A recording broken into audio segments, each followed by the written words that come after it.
And also part of this public workshop was prioritization of the routes. Be able to see 5 streets that the city wants to see would cost X amount of dollars, and that's how much we would like to see, each year, and that's something we'll be discussing. Information to BPAC, and then they can recommend it.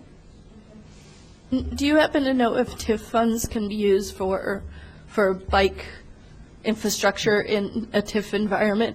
Maybe this is okay. Libby's nodding her head yes. So we could also look at specific pools of funds that we have existing now that we can accelerate some of the.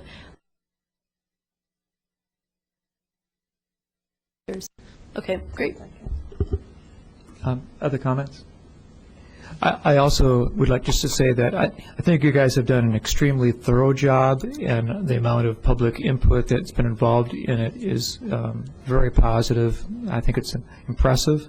It's nice to hear that you've gotten good results or good. I look forward to hearing a little bit more about pedestrian safety and pedestrian routes in the future. I know that the bicycle route project is a very important and significant first step. There are some people who have also expressed interest in the pedestrian question too, so I know that's part of your task in the future. Thank you very much. Thanks. Anything else? Okay. Concerning our cable franchise needs assessment by consultants. So if you please come forward, and first we'll have the presentation by the and staff, and then we'll have a moment for public input. We have 2 people who wish to speak on the topic, and then we'll have council discussion.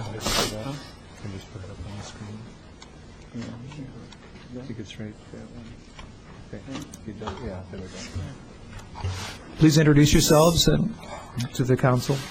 Thank you, Mayor, members of the council. For the record, my name is Brian Grogan. I'm an attorney with the Minneapolis law firm of Moss & Barnett. I have to say I'm thankful that you have a crack IT staff here to help me get this up, because despite the fact that I work in the cable communications arena, I never can seem to get these things working the proper way when it comes to an overhead presentation. My topic this evening is to try to review for you the needs assessment report that was completed for the cities of Champaign and Urbana, obviously focusing tonight on the specific needs assessment report that was created for Urbana. Just by way of background, when we were retained to do this review for the cities, it was a joint effort by the cities, but our proposal was to create separate needs assessments on the theory that, is this going to go a little closer? Thank you. Thank you. On the theory that if the cities were unable to negotiate identical franchises, which historically you were successful in doing, but for a few points, that you would be able to have a record, a written record, that you could go your own direction with if need be. So we have before you a separate report for Urbana, a separate report for Champaign, and then a technical report that applies really to the system as a whole. And I'll be reviewing the Urbana report and the technical report this evening. I wanted to cover, though, briefly a few of the changes that have occurred in state and federal law to try to help you put this all into context. The franchise is being renewed at a pretty unique time. We've got a pending transfer that's occurring between Insight and Comcast, where supposedly by year end, Insight will no longer be the cable operator in the city. Comcast will take over. They'll be running virtually the entire state with respect to cable TV. So one question would be, well, we have a new state law that went into effect over the summer. Why can't Insight or Comcast just request a state franchise, similar to what AT&T did, and why do we have to go through this dance at all? And the short answer is Comcast gets to choose. Comcast can select whether or not they want to have a state franchise. In the case of AT&T, they are selecting to obtain state-issued franchises, and then they follow the statutory formula. And for better or worse, City has virtually no input into that process.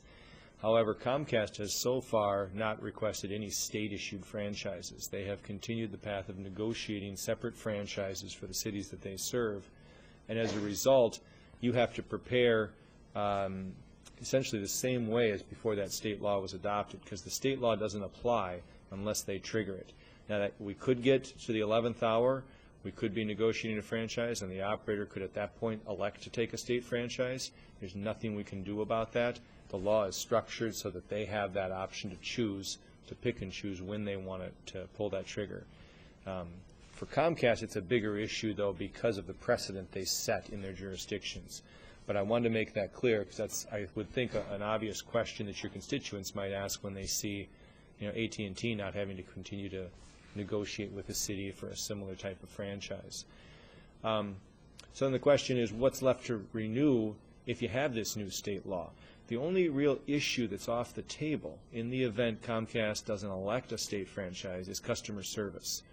The state adopted a fairly aggressive customer service, or set of customer service requirements. Cities will be adopting, most cities are adopting a separate ordinance to enforce those state requirements together with the Attorney General's office. But absent that issue, everything else is still on the table for negotiations. That would include number of PEG channels, amount of capital support, franchise fee, how you define it, right-of-way issues, enforcement provisions, transfer, etc. All those issues remain on the table.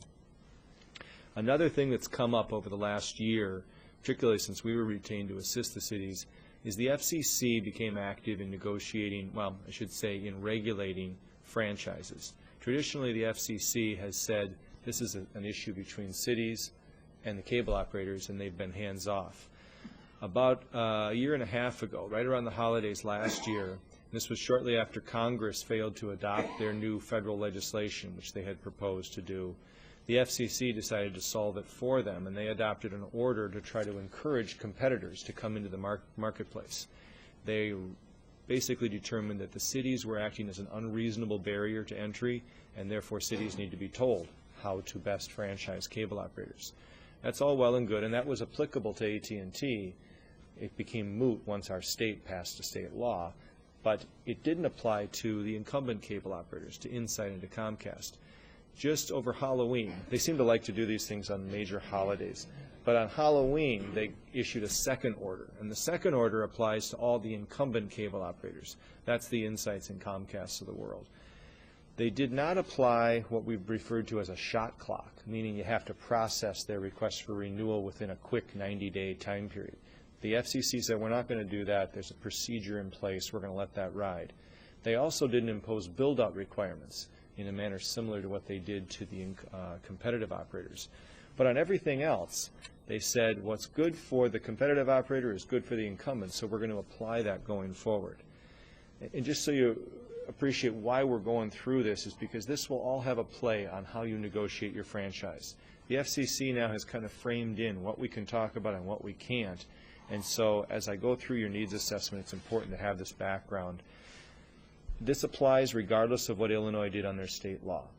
It could potentially have an adverse impact on a city that collects a 5% franchise fee and money over and above the 5% to support local programming, which is the exact situation that occurs here in Urbana. It does not occur, obviously, in Champaign, where they have a 3% franchise fee and no additional support for local programming. But there is some issues that we have to deal with. Largely what the FCC said is you can require money over and above 5% so long as you use it for capital purposes, but you can't use it for operational. Employees, well, essentially anything from an accounting standard that would constitute an operational expense. As we go through this tonight, we'll see that that's an important issue that we're going to have to grapple with down the road. Now, this has been challenged in court at the Sixth Circuit. Second order's already been challenged. Court will probably rule on this sometime mid-late next year, which could throw the whole thing into a tailspin again. But it's important to recognize that it is the law of the land now. This second order will become effective, of course, on Christmas Eve, just to keep in the spirit of doing this on all major holidays. So expect something around Valentine's Day, probably affecting it again. But at any rate, that's when it will all become effective. Now, with that background in place, cutting to the meat and potatoes of what our assessment found. First of all, technical audit. We reviewed both the system in Champaign and Urbana, drove out the system, reviewed the head end, looked at the FCC performance standards, looked at the signal leakage of the system. Overall, the plant is very well maintained. It has a good system of maintenance. And that's a credit to Insight that they've maintained that well over the years. Very low ingress. And overall, our engineer determined that it was in very good, that's a quote from the engineer that's in your report, very good technical shape. One might be surprised by that to the extent that Insight is now selling those systems off to Comcast, but it's good news in the sense that Comcast takes over a system that is in good technical shape. What they may do to it to augment it, to provide new services, is still yet to be determined. However, there's one shortcoming in the technical review, and that was related to residential drop grounding. When a cable system brings a connection into a home, there's an electric safety code that says you have to ground that basically down to the ground. You can no longer just tie it off to a local water pipe or something in the vicinity. It has to actually go into the ground because there is a small amount of electrical current that's carried over this system.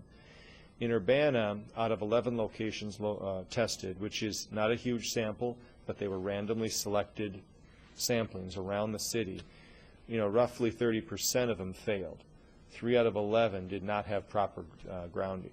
In Champaign, 12 locations tested, 9 of the 12 did not have proper grounding. I can't explain why the disparity between 3 and 9 violations. That could be simply the samples that we chose. But it's a large enough problem where if you were to extrapolate that out over the whole system, it could be a serious issue.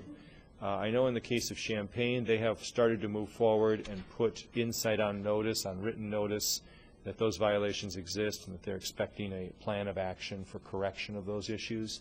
I think Urbana is in the process of investigating that with its staff as well and moving forward on that. So that's an issue that we want to deal with. There's no reason to have to wait for the closing between Comcast and Insight. We can move forward with that as soon as we want. And the idea should be that at some point down the road, these are not things you can solve in 30 days, but there should be a plan to correct this over a period of time as their technicians roll out trucks, so that when you re-inspect it, maybe 6-9 months down the road, you should have satisfaction that this in fact has been complied with. Your existing franchise allows for that, by the way, for enforcement of these code provisions. With the technical report, then, that's a brief summary of the contents of that report, and of course I can answer any more specific questions whenever you'd like. But getting into the needs assessment itself, the team that I put together consisted of Dr. Barry Orton out of the University of Madison, Susan Massell, who's out of the Chicago area, has worked historically for cable operators and then representing cities in doing these types of assessments, had a firm called eTrock that did the scientifically accurate survey, and then David Devereaux Weber performed the actual technical audit. So those 4 individuals were responsible for drafting this report. And on the needs assessment, we have 4 channels currently that we use for local PEG programming. PEG, for those maybe in the audience who aren't familiar with it, is an acronym that represents public educational and governmental programming, local community programming, not something you'd see over a satellite or on a national level, even on a statewide level. It's produced here in this region. So we have channels 5, 6, 7, and 9, and you can see the labeling there. Of those 4 channels, the University of Illinois is the only one that at this point was deemed underused. Not a great explanation for why that's the case, but the fact remains that the channel, if one reviews the amount of time where actual programming is aired on that, it's a channel that could be better utilized by the university. Clearly the university has ample opportunity to use that. They have certainly the staff and I would assume the programming, but that's an issue that we hope to drill down on further as to why that's not a better utilized channel.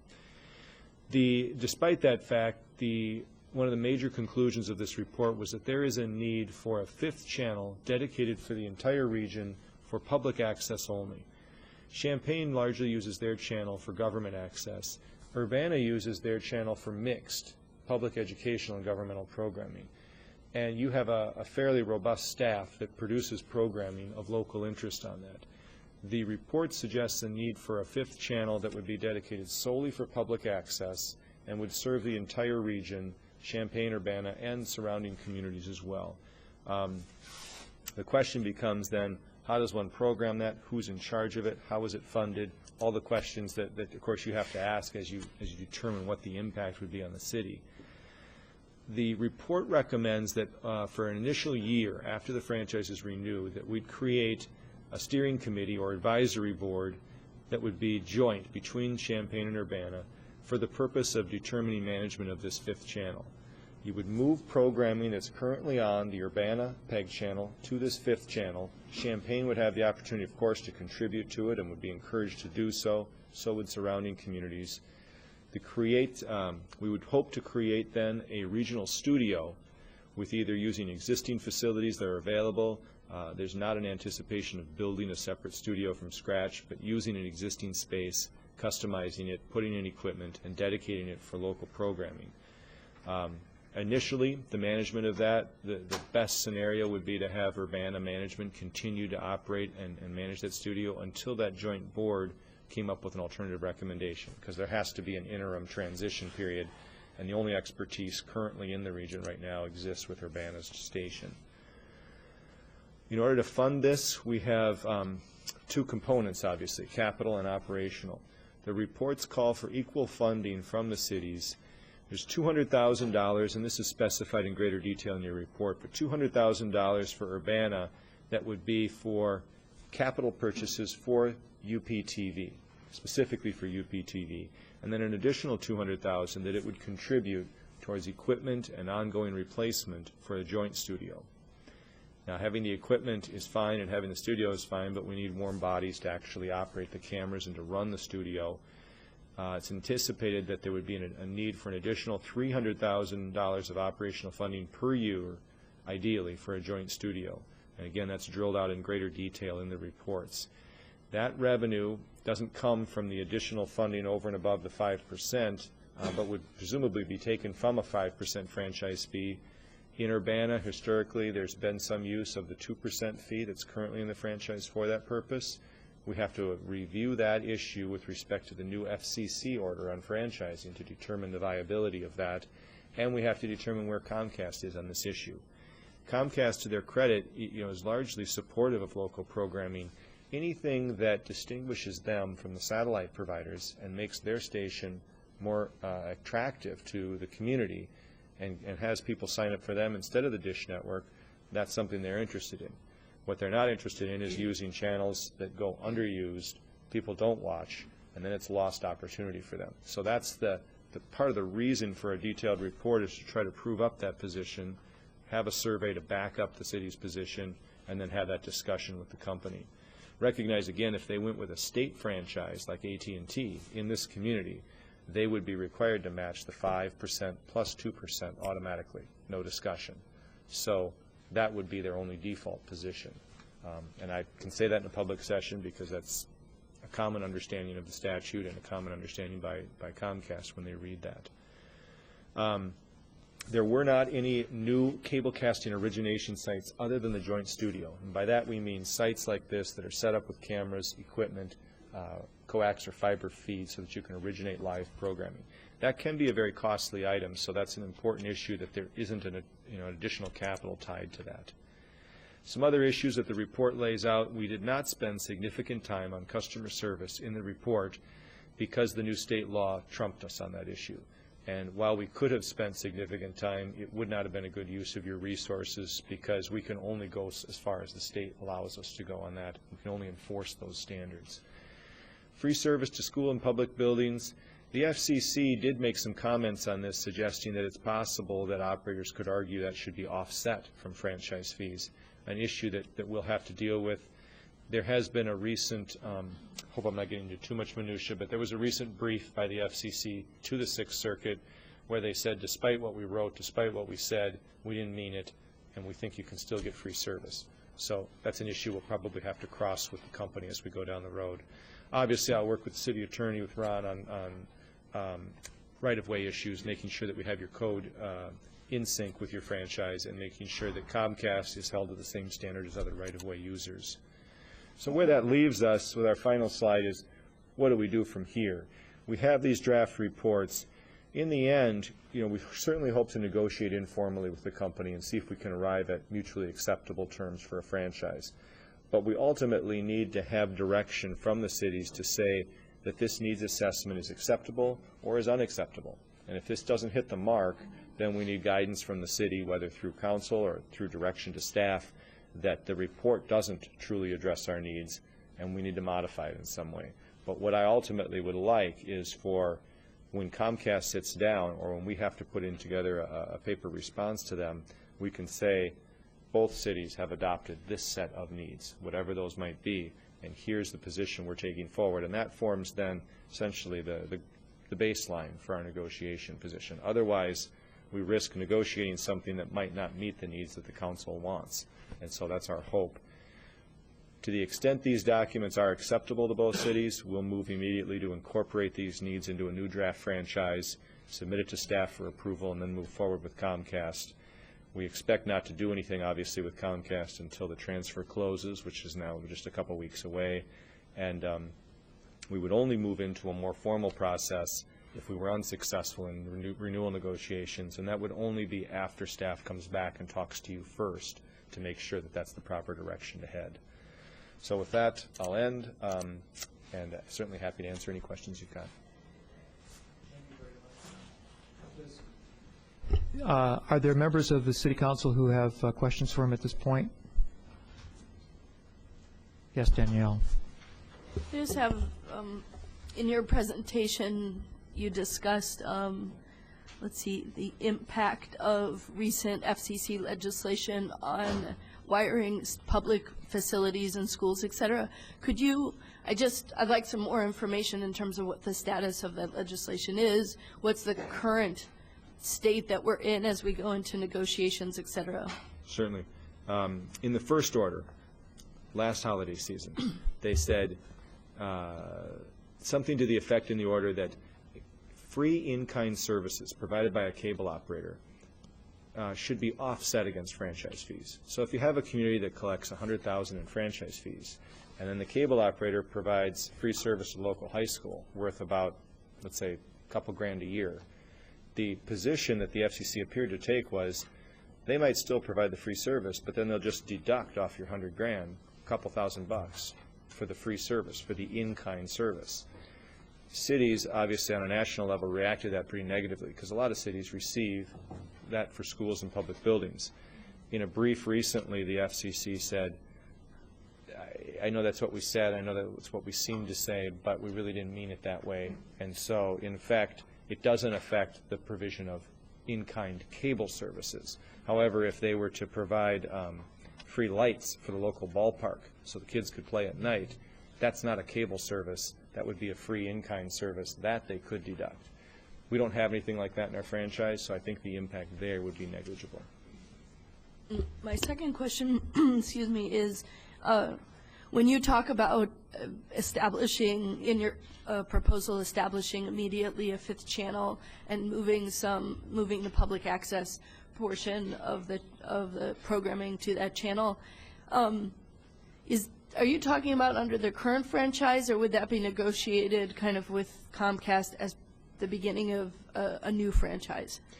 That would be, the anticipation would be that if we were able to negotiate a franchise, say in the first quarter or first half of next year, that's when it would occur. We wouldn't do it immediately under the existing franchise because I don't think we have sufficient funding structured for that creation of the capital necessary for the studio, so it would have to be upon completion of the renewal. So it's one of the things that we bring to the table if we were to adopt this as joint cities and say we want to move forward, it would be one of the kind of top priorities in terms of our negotiating the next franchise. Exactly. Because it's my understanding that we can't actually have a fifth channel under the current franchise until we have a certain amount of programming on these channels and we've hit a threshold. Exactly. So the needs assessment is designed to try to show the company what our needs are. The first question that I get in any city I walk into, if I negotiate without the benefit of an assessment, is, what's your business plan?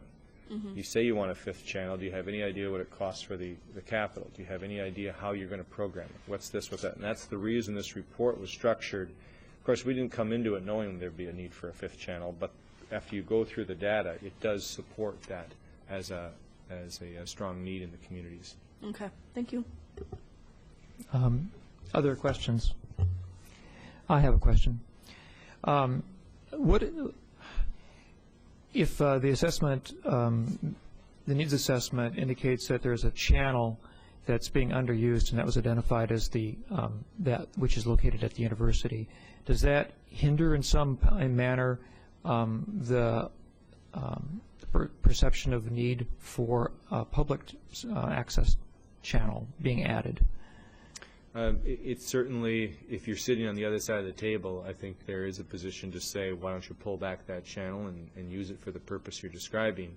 I think our position would be, we'd like to work with the university. I'm speaking now on your behalf, but I think one response might be, before we pull a channel from a major university that clearly should have the ability, in almost every other city where a university of that size operates, there is more than ample programming to fill a channel, like to make sure that that's something that would not be received negatively by the university. And I think we have an opportunity before we have to sit down with Comcast to go through that exercise of making sure that the university no longer has a need or interest in that programming or in programming the channel.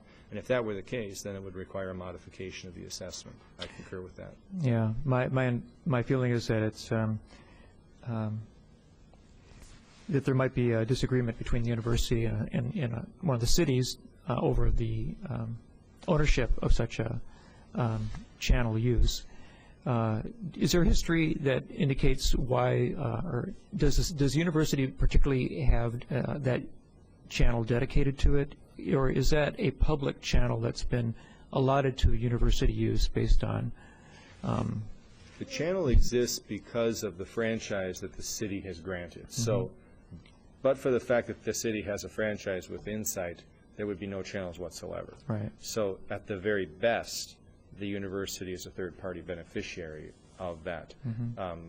But typically what we see in any kind of franchise renewal is city would secure a certain number of channels dedicated for public educational governmental, and then have the discretion to disperse those channels as they deem appropriate, whether it would be to the local K through 12 school district, community colleges, universities, however you determine, because obviously the franchise, you're granting this in the interest of all the residents in the community, mm-hmm. and you can determine what will best meet those residential needs in terms of that channel. So the city, as one of the owners of the franchise, really can review use of the franchise agreement, of the channel usages that we've had so far, and kind of reevaluate that if necessary. Right, and now it's not to say that you couldn't draft a franchise to bind the hands of the council to say, mm-hmm. as long as this franchise is in effect, the university shall have the right to use this channel, no mm-hmm. questions asked.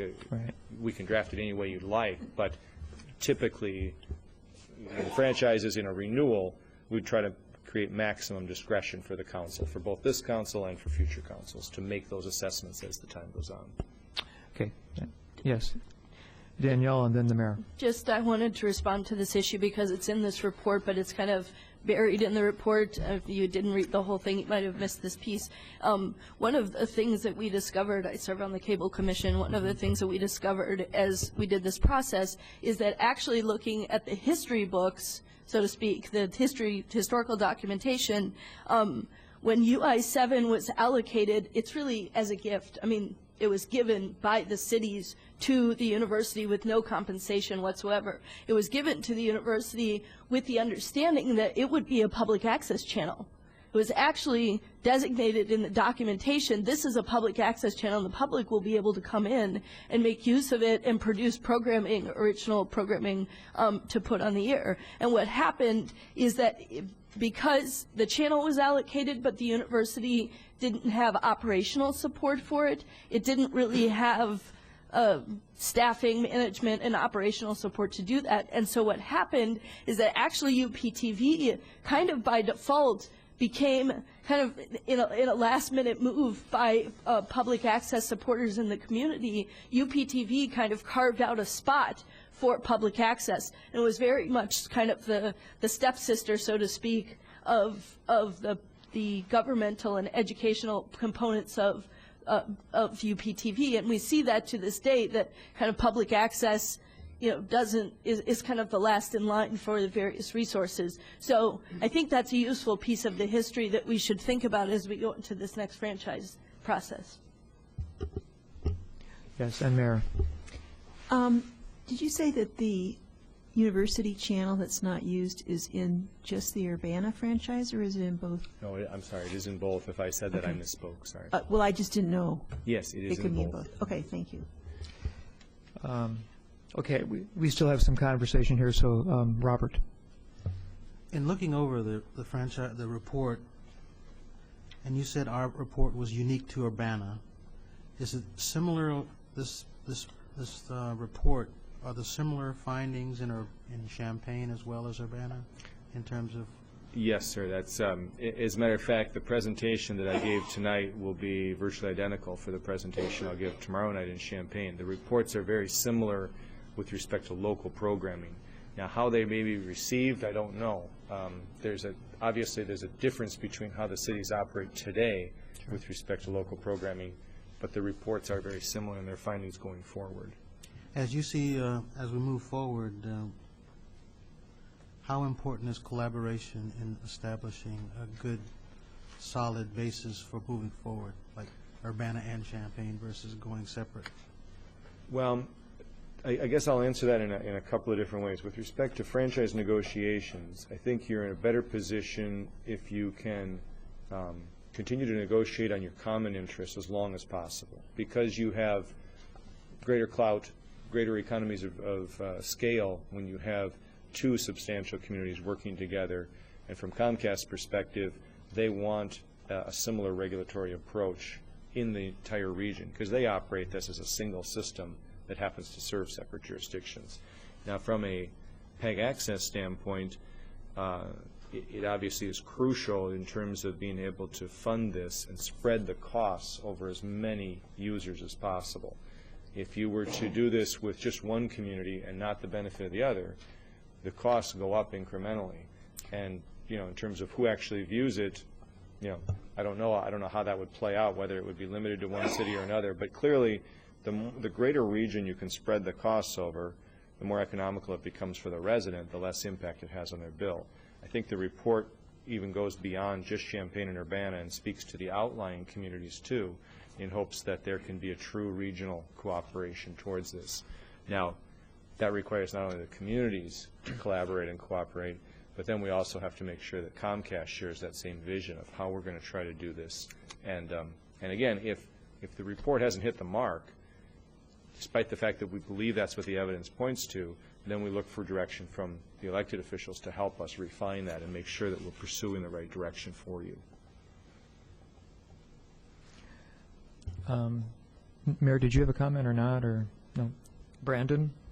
I had one. Thank you, Brian, for your report. It was really helpful. To me, the sort of bridge of how we move from here to having a sort of a standalone station, the idea that Urbana would operate it somewhat during a one-year timeline, that was a really helpful description, because that gave me a picture that I didn't have before of how operationally to get that done. I guess I wonder what the timeline for adopting the needs assessment and moving forward with the franchise next year looks like. And maybe this is a question for you or for our staff. How soon do we, as both cities, need to have a common vision for the needs assessment and for starting to write a new franchise? Let me try to answer it, and then I certainly would ask staff to chime in as well. I think that there may not be an identical vision between the cities. And I'm just being quite frank on that. There may just, if you look at where you are today in terms of your franchise obligations and where you may be in the future, I don't know the answer to whether you'll be on the same page. But I would look at it individually and say, we set this up with two separate reports for a reason. Because if we got to a point where one community wanted to be here and one community wanted to be here, or vice versa, you have the option. You're not tied to one another and mandates an identical agreement.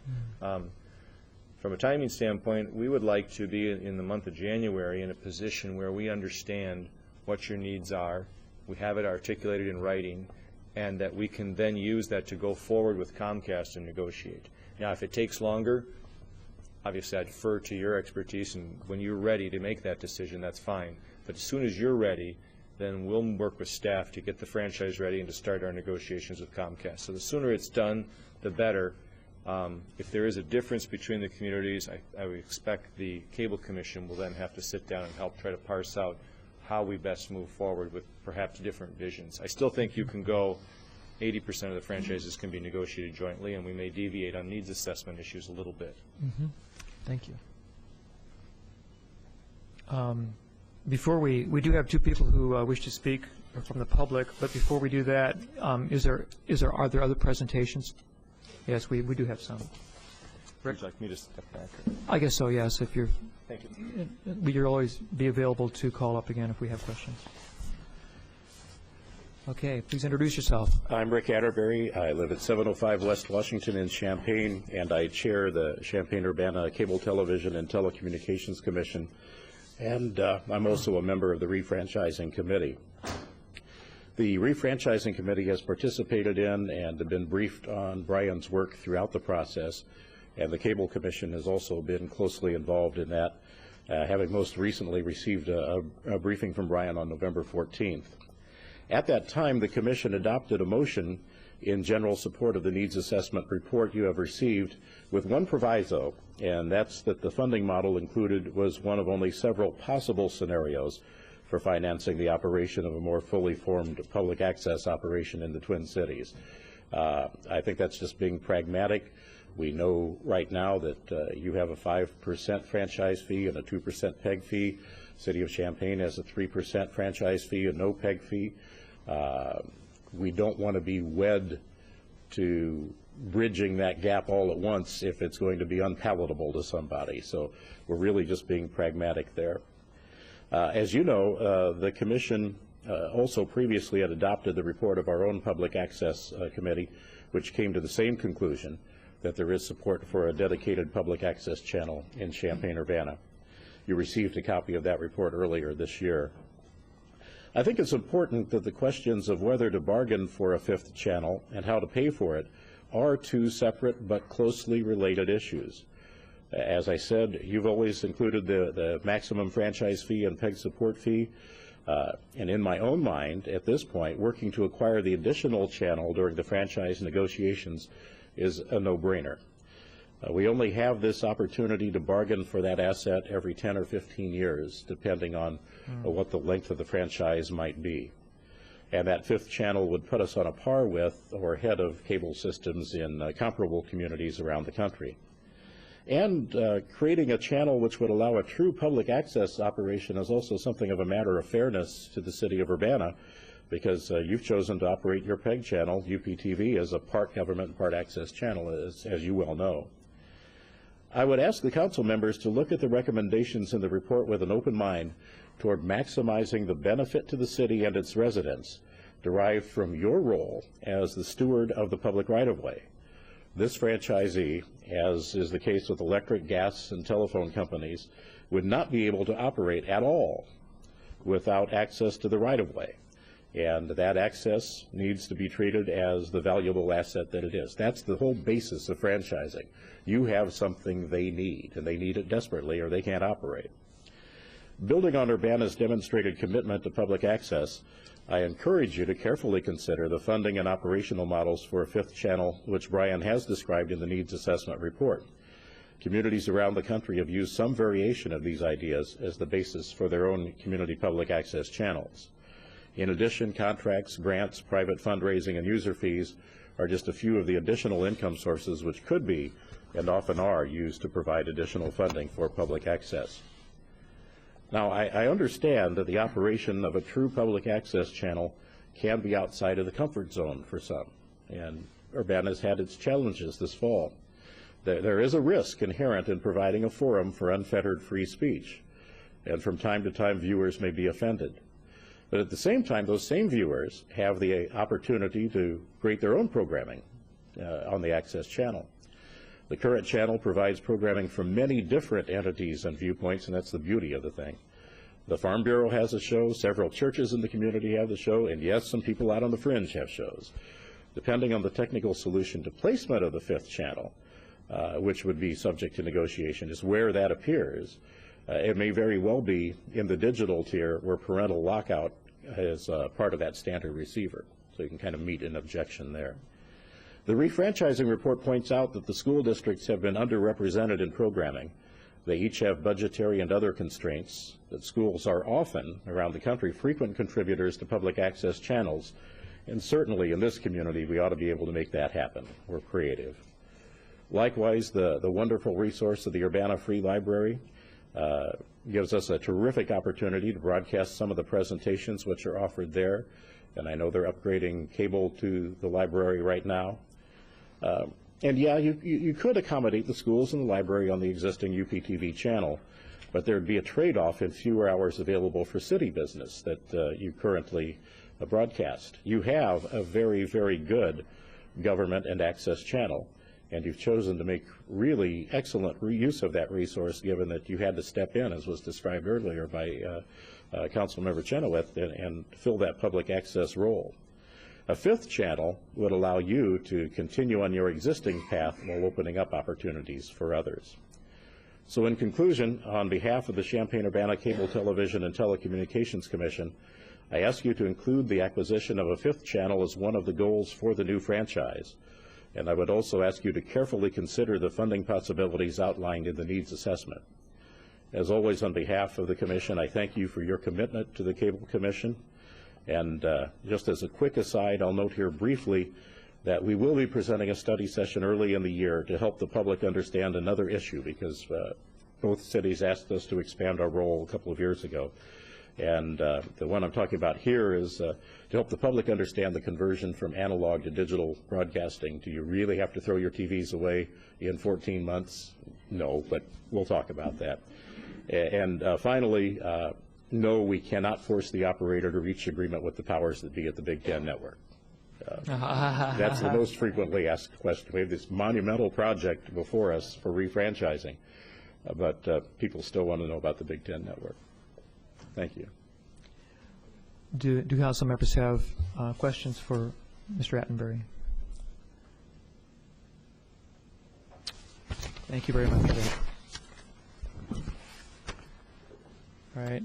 I guess at this point, I guess the staff and the consultant reports are in, so maybe we can have public input on this topic. We have, Bill, did you have a comment or want to add to this conversation at this time? Okay. Okay. All right. Let's start with Darrell Cruz. Do you want to come forward? Please let us know your name and address, and you have 5 minutes. Please do not exceed that. I'm not. My name is Darrell Cruz. I live at 2007 South George Huff Drive, and I serve on the refranchising committee. And I really don't have anything to add tonight from what Brian has contributed or what Rick, because I think they've done an excellent job. But I would like to ask a question, if I could, of Brian that he might be able to speak to help clarify an issue that I think is maybe somewhat confusing to people who have read this report, or a question that may come up very soon. And that is, in the needs assessment that was conducted, he stated that there was public support for a fifth public access channel and a community media center. But I know that when you look at the telephone survey, and you turn to the telephone survey, I believe it's in your booklet, it's on our tables 11 and 12, I believe in the appendix. There appears to be somewhat maybe some conflicting information with regards to the result of that phone survey. And I was wondering if Brian might be able to explain what his assessment is with regards to inference with especially Table 12, support for a new public access channel, that the survey showed that in Champaign there was only 30% of the respondents that stated such support, and 69% said no.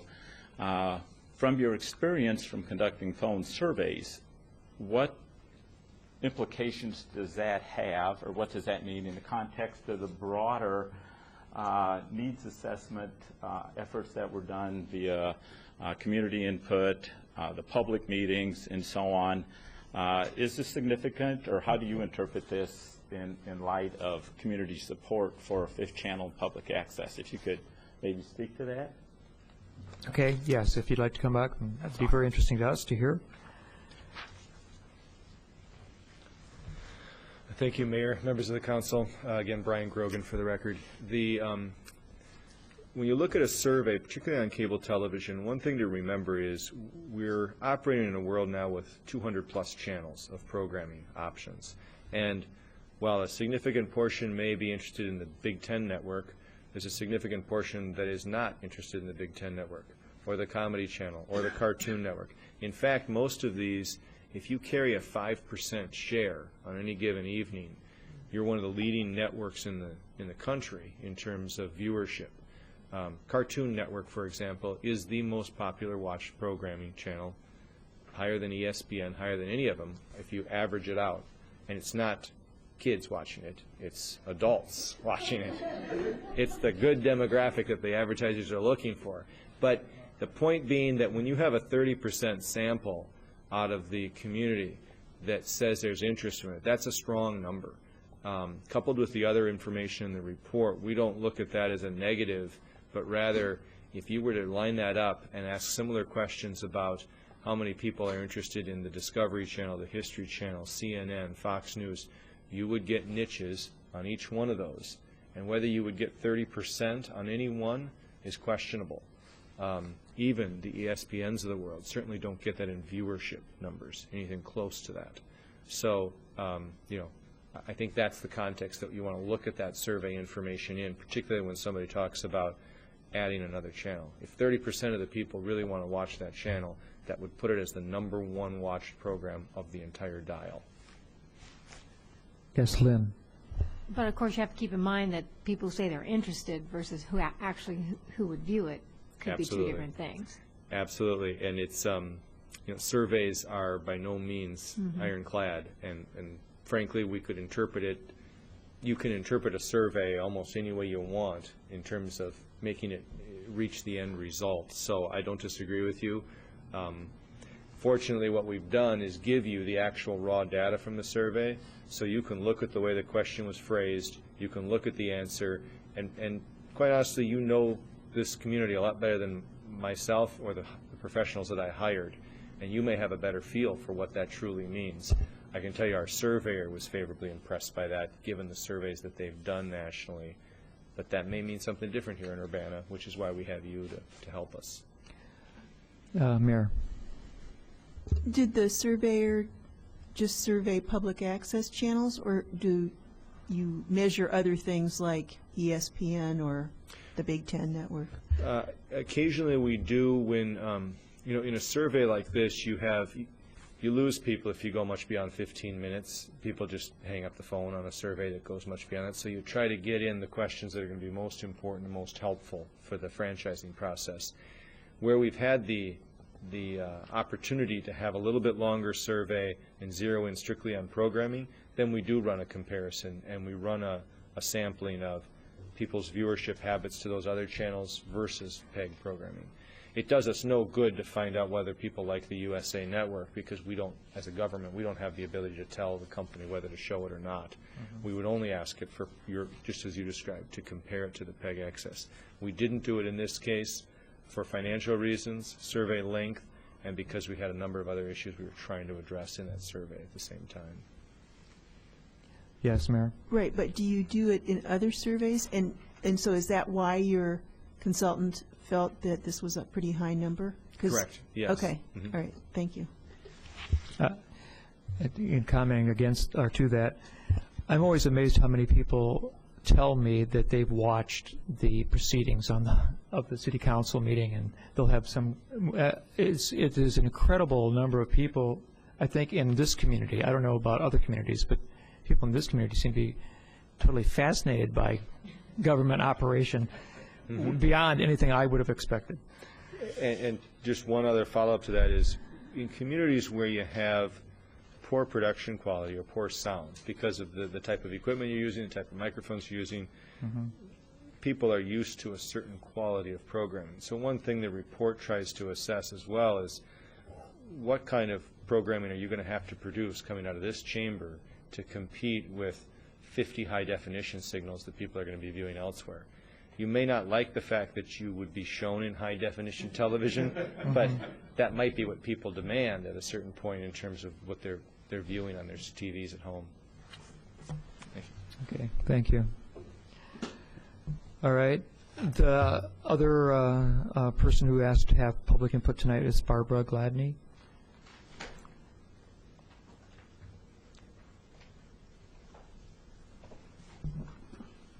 Welcome. Let us know who you are and where you live. Barbara Gladney, 709 West Michigan Avenue, Urbana. I'm one of Urbana's representatives on the Cable Commission, and I'm also chair of the UP TV Commission, and I was chair of the Commission's Public Access Study Committee. And I put my name down in case I had to say something, and I feel like my ideas and my concerns have been represented. I want to say that I was very impressed with the consultants' thoroughness in the needs assessment. I had been sort of involved the last franchise, don't ask me how old I am, and I think that they just, this time the consultants really talked to a lot of people and really got a good feel of the community. So I'm really excited to be part of what's going on now, and thank you. Thank you. Any questions for Barbara? Thank you very much. All right. I guess this is a presentation. Is there any action at this point that the Committee of the Whole is requested to take, or is it time now to integrate and think about this process and come back soon with a recommendation? As Brian indicated, I think you want to take a little time, digest the information. We want to move quickly, but we want to be prepared so that we can stay in balance with what Champaign wants to do. So obviously, there's no reason to sit on these things. I mean, these are issues that are fairly dear to our hearts in Urbana. So I mean, we spend a lot of time thinking about them anyway. But you know, it's time to kind of review, talk a little bit, go over these things, pull them together, and then I think accept this as it stands. Accept with some modifications to it, but basically the goal is accept this so we have this document in place to stand behind as we move forward. Very excellent. Charlie? So, yes, and Ron? Go ahead, Ron. I just wanted to add that, I've only been here 7 months, but the first meeting I attended, when I found out the franchise agreement was up in 2009, I was really questioning why we were beginning so early. But it is not taking me very long at all to realize you're going to need all of 2008. Us working with Champaign and liaising with the various commissions and helping Brian formulate and negotiate and do this, you're going to need it all. And so it behooves both cities and any other stakeholders in this process to really move thoughtfully but deliberately, and like we have a purpose. So that's all I wanted to say. What I was going to add was that we should consider either the council meeting on January 6th to take some formal position.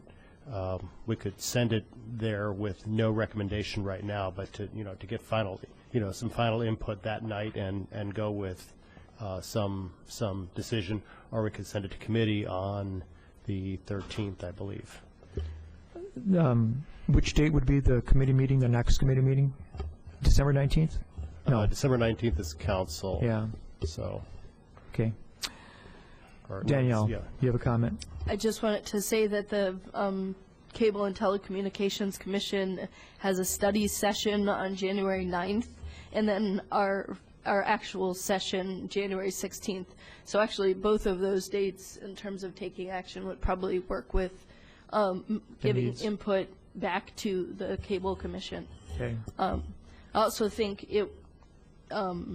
we should have some place where we can, as a council, kind of air the extent to which we support this document, et cetera, and I guess that would be the time.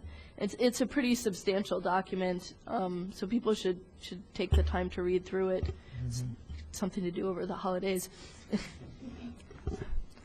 Well, then maybe the most appropriate thing then is to, since there's going to be 2 sessions of the Cable Commission in January, and you want something from us in advance of that, then we should send this to council January 6th. I'm sorry. Yeah. I don't have a calendar in front of me. Okay, is that a motion then? Okay. Moved by Mr. Smythe and seconded by Robert Lewis to move this item to have a response ready in January 7th City Council meeting, and we're moving it ahead without any specific recommendation at this time. Any discussion on that? Those in favor, indicate by saying aye. Aye. Aye. Those opposed? Okay, that shall be happening. Thank you very much for your good presentation.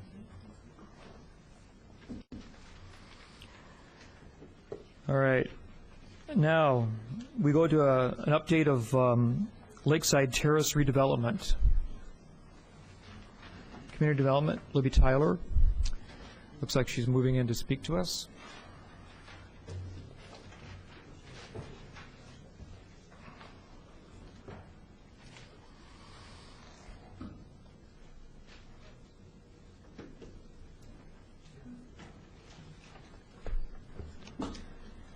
Good evening. It's been just about a year since we last presented an update on the Lakeside Terrace redevelopment plans to Council. It's timely this evening to give a brief update because the next item on the agenda will be the review of Certificate of Consistency with the Housing Authority's annual and 5-year plan. So oftentimes a lot of questions on the status of the Lakeside Terrace redevelopment occur at that time, and we thought it would be helpful to provide a brief staff update.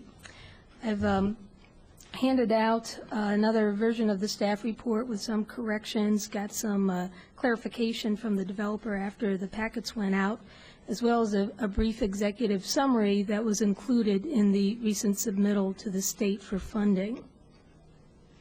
And just so you can see, we got a complete package, a complete copy of what was sent to the state for the funding. So there's been a lot of work that's gone into this submittal, and it's really an excellent submittal and project.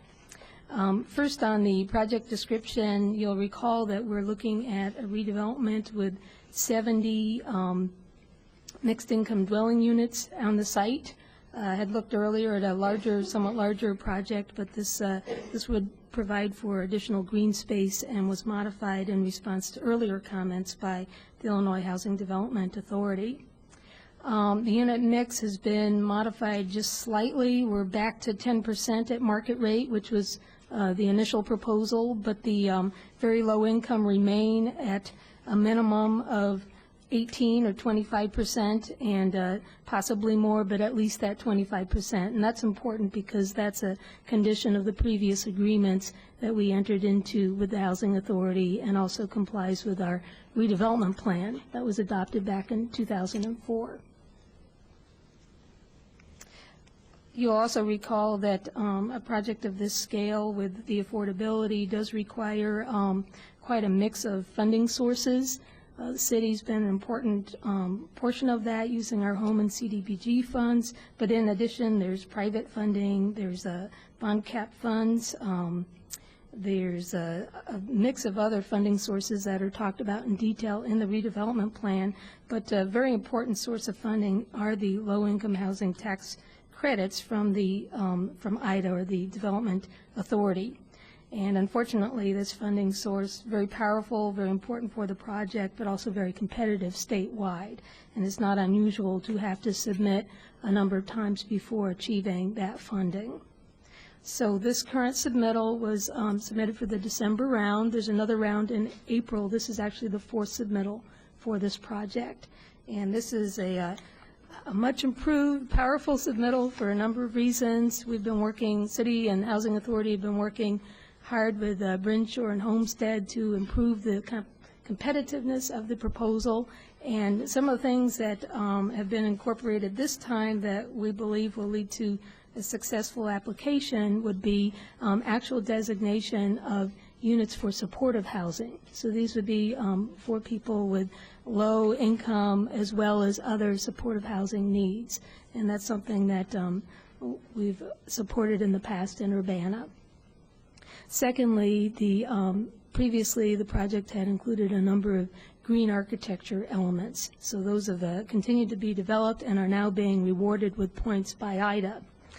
Thirdly, there is a commitment from Carl Hospital to provide for in-kind contributions in the form of computers for the community center. And this is important because that comes along with a live near work employer obligation letter, and that's worth a lot of points for IDA, that they like to promote affordable communities that are near major employers. Also important, at least in the last go-around and continuing this time, is the inclusion of a local nonprofit development partner for the project. That's Homestead Corporation. We've looked again at the city's financial commitment. We've basically kind of tapped out the CDBG and home abilities that we're able to make and keep our other programs active, but we were able to look at some foregone fees that are consistent with our policies, and particularly building permit fees can be waived for this project, and that has a value that IDA will consider in the application to show even more local support. There were a number of letters provided supporting the application, in addition to the one from Carl, Pravina Covenant, the school district, State Representative Naomi Jacobson, and Mayor Laurel Pressing also offered letters of support. And I would note, in terms of Carl's agreement with Bryn Shore for this project, that reflects not just a charitable contribution, but their commitment to the city, that they have proposed to work towards providing replacement housing in the area, in that larger area of the hospital. So fiscal impact review, you've seen these numbers before. We're looking at contributions from CDBG and home, plus our match of $200,000 to this project directly. This does not include the pre-development grant that we provided to the Housing Authority of about $40,000. Then there's building permit fees, which are valued at about $75,000. Some additional items for this current proposal would be the increase to the number of handicapped accessible units from 4 to 7, and so that there are now 7 accessible, 7 adaptable, and 2 sensory impaired units. And this is above and beyond just general visitability requirements. And just a reminder that, again, the marketing is for larger family residents, so 31% of the units are 3 and 4 bedroom units. So I'd be happy to answer any questions you might have at this time about Lakeside Terrace. There will be a second submittal, if necessary, in April, very similar submittal, but we're hoping that with all the added points from these different strategies, that this will be a successful submittal. Who would have questions for Libby Tyler at this point? Charlie. I sent Libby 2 pages of questions that have also been passed on to the Housing Authority today. I forgot to send it to everybody. I was trying to rush it through at lunchtime today. But one of those questions has to do with handicapped accessible units, and I'm glad to see that we're going from 4 to 7, because if I read the tables right in the report, we've got some 60 or 70 families with disability that are requesting housing. So there's clearly a need here. So my question is, why do we stop even at 7 here? Why not just do all the first floor as accessible?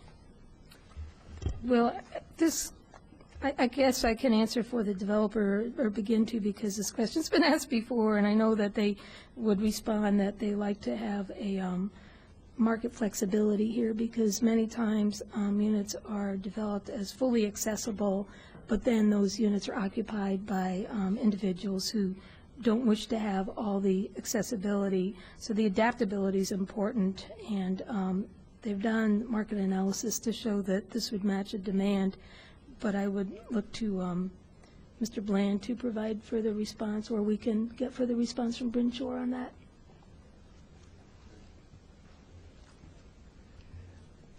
Are there other questions? I think that your due diligence in improving, sweetening the pot, you might call it, of this project is pretty incredible. And it's really nice to know that the green construction elements that we're providing have now become also useful to assist us in this grant application.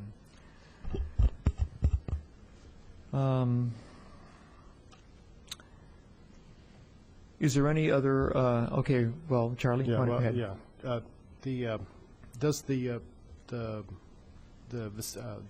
nearness to the Park District come into play at all in the points that are given Brinshaw for the project? Or, I don't see a letter from the Park District here. There's sections in this application that deal with site amenities. So they talk a lot about proximity to Crystal Lake Park and also to the shopping, and the gateway shops was important in that, just demonstrating that this is a suitable site and a lot of amenities. I think the live near work, they were looking for the higher number employees in the area, so we identified the 2 hospitals and the school district as having those numbers. Okay. And then moving ahead to a topic later in tonight's agenda, lighting. It turns out that it's fairly easy to do green lighting following the LEED standards on a project. So I would hope that as Brinshaw develops this, that they look to some of that LEED guidance for probably a very low-hanging fruit type item here. So. And I've got one question too, if I may. What about transport accessibility as far as our MTD routes to this location?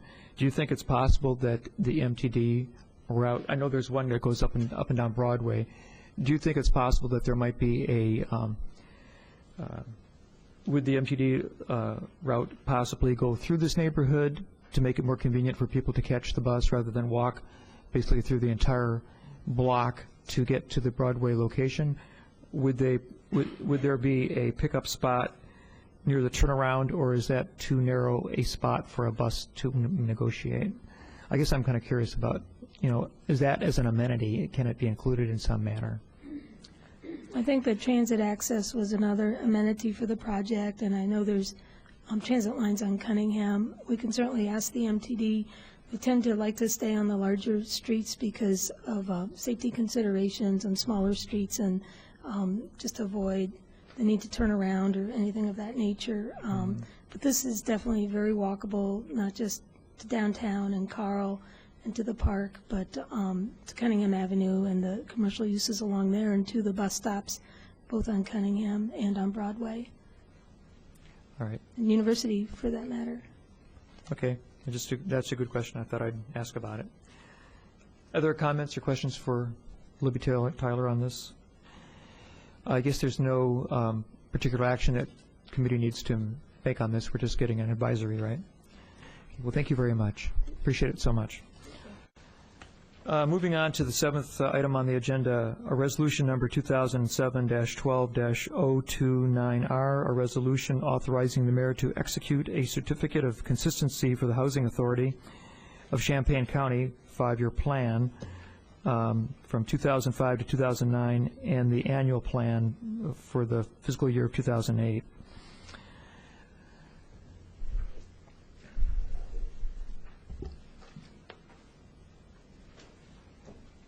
And we're still learning our new staff members. What is your name again? Janelle Gomez. Janelle. All right. Thank you. Hi.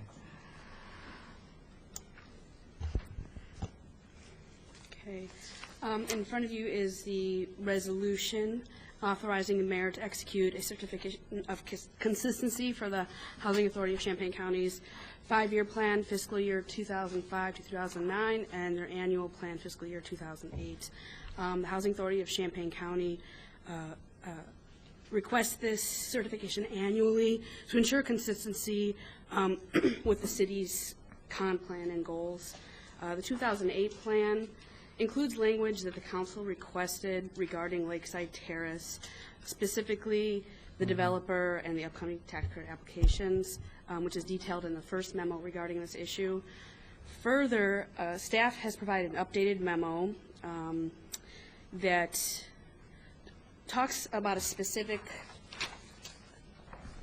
phrase about the number of demolished units being replaced with low-income units, where it initially said if financially feasible, At least 80% of the number of demolished units will be replaced with permanent subsidized housing units that will be affordable to extremely low-income families with children. We've asked the Housing Authority to remove the statement if financially feasible to ensure complete consistency. The Housing Authority has agreed to do this. Also, the Housing Authority's provided, which I passed out a little earlier, the updated pages 35 and 49. Let's see. 35 shows that they have, what did I say? Which removes the reference to the conversion of Dunbar Court as a possible conversion unit, and 49, which talks about removing the if financially feasible statement. Ed Bland, I believe, is here, and Patty Smith are here if you have any questions about the certificate of consistency. Yes, Mayor. I find this phrase a little confusing where it says, this is on page 49, at least 80% of the number of demolished units will be replaced with permanent subsidizing housing units that will be affordable to extremely low-income families with children, irrespective of their income. Why do you have to say irrespective of their income? Why can't you just stop and say, put a period after children? I know the answer to that because Good. it came up last year. All right, let's hear the answer, please, then. It's very Others of exciting. you remember it. That is the wording that is 100% consistent with our own consolidated plan. And I think that was felt to be very important by the previous council, those exact words with the reference to the children, and then to just make it clear about the these being available regardless of income. And so we sought that to be, word for word in this plan as well, so that there wouldn't be any interpretive differences. And I don't know if council members who've been on the council previously might want, they may recall the value of each of those phrases. But I do know that's why it reads that way.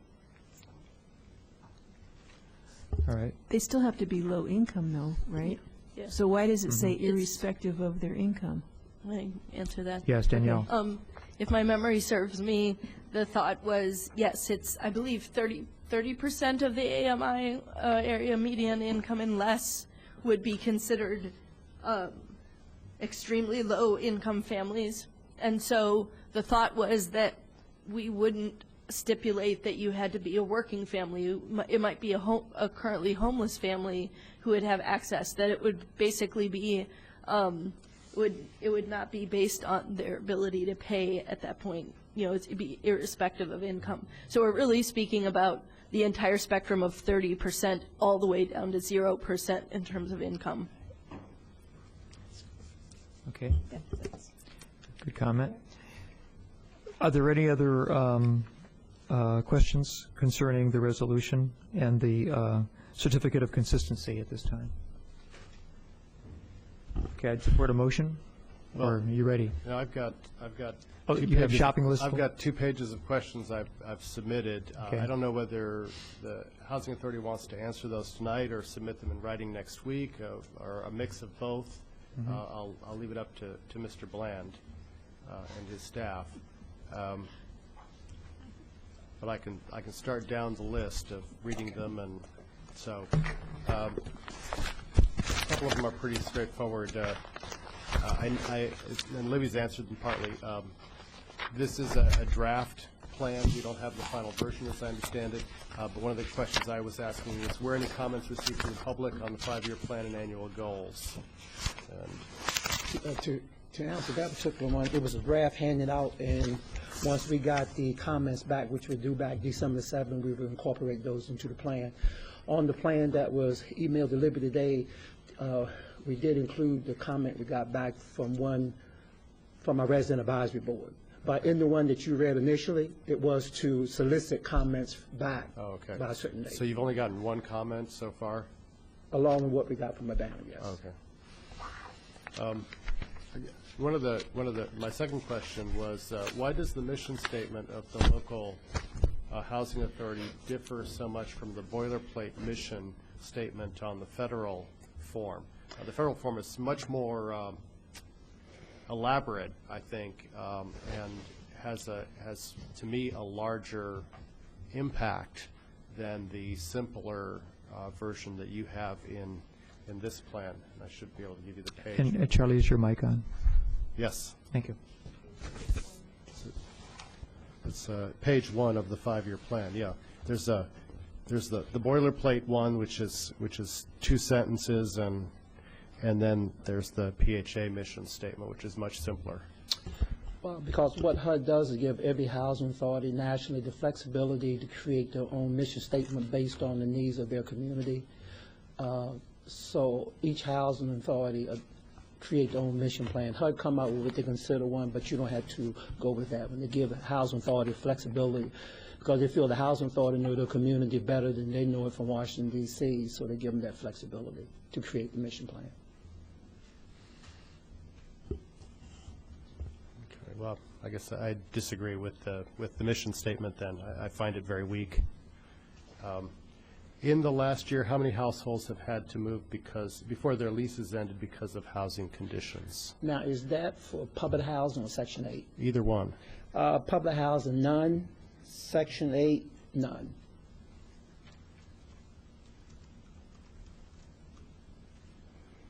Okay. And then there's a series of things. You may or may not have these numbers.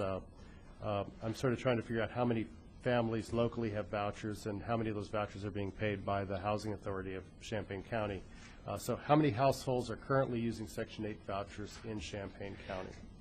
Number of households currently using Section 8 voucher in Champaign County is 1,366. How many vouchers are being paid for people who live outside of Champaign County? We're paying for 8.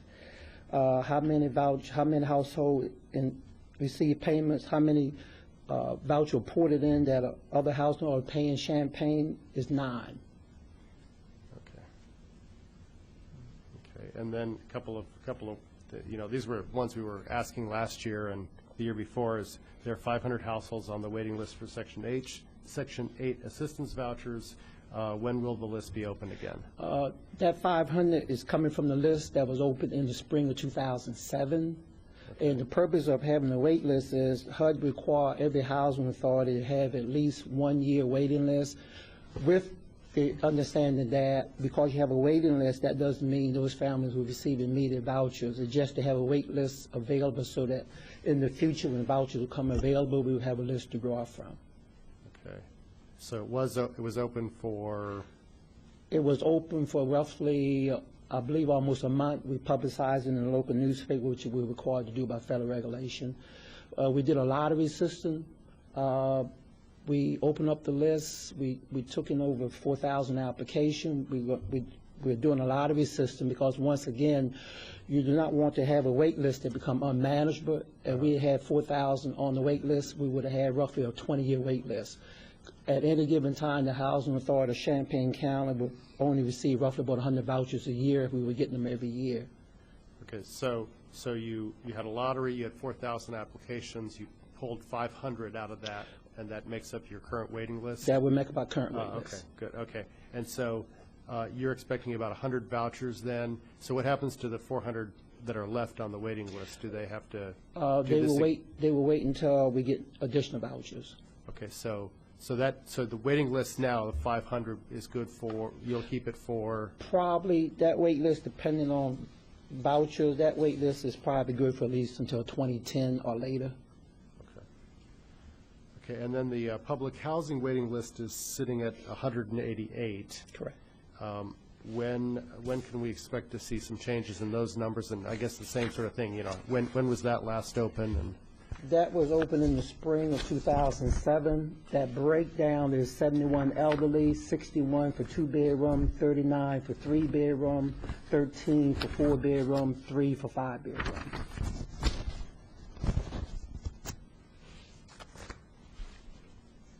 So I guess the big thing there is we have a waiting list of 188 for public housing. How fast is their turnover?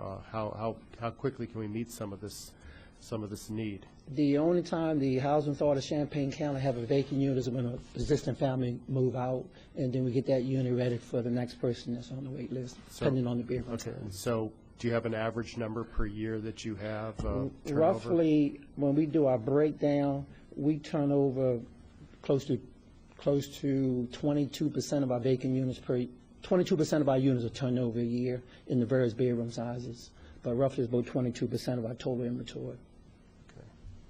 And then, how many households have lost their Section 8 vouchers because of an inability to find a place to live? The answer to that question is zero also, because we have all of our families are able to find housing. And just to give you a little bit of history there, I ran some numbers today.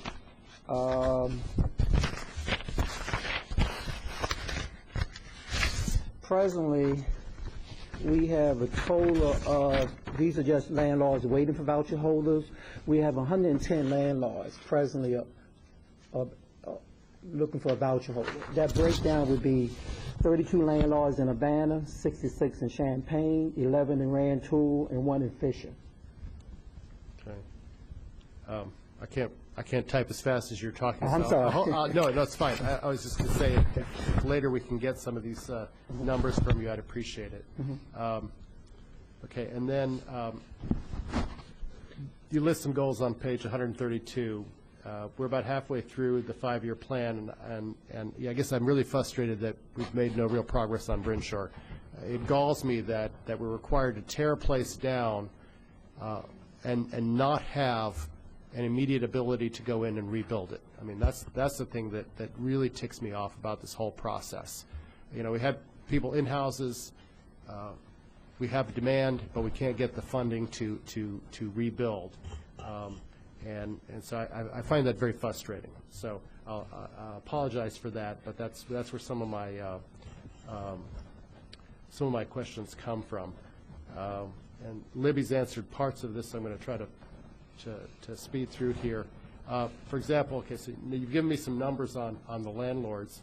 Is that a change in the number of landlords willing to do Section 8? You know, you said in here that you've gone out and worked with landlords. You know, 2 years ago, how many landlords did you have, and today, how many do you have? You know, is there a change, plus or minus? Okay, in January of 2005, we had 1,188 vouchers under contract. As of today, we have 1,366. Okay. So that's the kind of number that I would like to see in the report or in your goals. You know, you've actually, you know, you've gotten 200 more vouchers out there. I don't, you know, I can't see that comparison unless I go find all the reports and try to do the numbers. That's the kind of numbers I expect. You know, if you're meeting your goals, put some. You know, I want some. I'm a quantitative person. I need to see some numbers to see where things are going. And so any other numbers that you can provide in those various goals of yours, I think would be very important. My next questions were all related to Lakeshore or Brinshaw, and those have been answered. Okay, but there is one aspect of this. In the plan, can we have a timeline for redeveloping housing at the Lakeside site, with the statement that the Housing Authority will be the primary developer if Brinshaw pulls out or fails to get funding? That, to me, is probably the most important question I have here. I'm positive that if Brinshaw is unable to get funding, then the Housing Authority will look at trying to fund it, trying to go ahead and redevelop it in the future. Brinshaw doesn't get. We're not going to just let it sit vacant, because we are committed to providing affordable housing within Champaign County. So, okay. Well, I think it'd be important then to include that in the plan in some way, to state that in the goals, possibly. That's probably I'm not sure where the best location is, but I think that might be the best location. I'll let you think about that, but to me, that getting that statement in there is going to be very important for my support of this consistency, to meet the statement of consistency. Yeah, it says on page 26 of the plan and elsewhere that the HACC plans to purchase existing housing units through multiple listing to add to its collection of houses to purchase land for development into public housing or to hold as an investment. Yet at the same time, there are also statements saying that, you know, you're going to be converting housing, the single family, or the scattered site housing you have now is going to be converted to Title VIII or demolished. So I'm confused about these two different statements seem to be at odds with each other. Well, what we're looking at doing is, when we say convert, actually you're just taking one layer of subsidy and adding it on. In running the numbers, for example, presently the Housing Authority, we have no community that is self-sufficient by itself, income-wise. Convert means what HUD is looking at, allowing the Housing Authority to project-based the units. Our average rent is roughly less than $100. If we had a Section 8 voucher tied to that unit, our average rent would probably be over $500. So it's not that you're giving up your physical inventory, you're just layering a source of revenue that can now make you profitable based on like the private market does on the asset management model. But that's, here again, that's somewhere in the future if HUD decided to go that way. We've been talking reference to that. So that's just a word.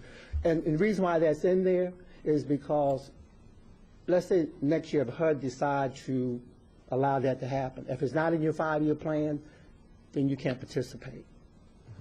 So the purpose of something is just to have it in there so that if we're able to do that with some of our communities, then if it's in the plan, we can take advantage like other housing authorities do with that source of revenue. Okay. But if it's not in your plan, then HUD will say, sorry, it's not in your plan, so you can't participate. Okay, then I guess the questions I've asked, then, you know, have any new properties been acquired in the last year? We're in the process negotiating a property directly behind City Hall here. Okay. The address is 401 East High. 401 East High. We have submitted a bid for it. We have a contract pending. In fact, what I want to do is hand out to each of you a copy of how that process will work, so you can see the process.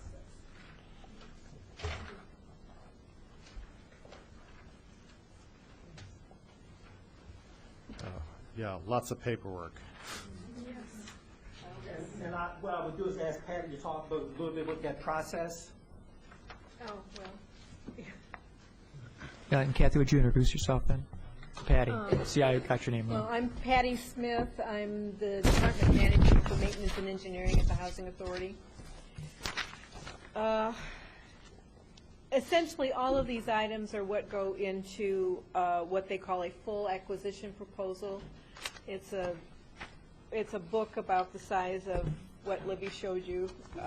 It has the appraisal, it has environmental, it has the survey, it has what we're going to do with the property, how we're going to finance it, where the money's going to come from, what we expect our rents to be, when we're going to be fully occupied, how we're going to keep it occupied, those kinds of information.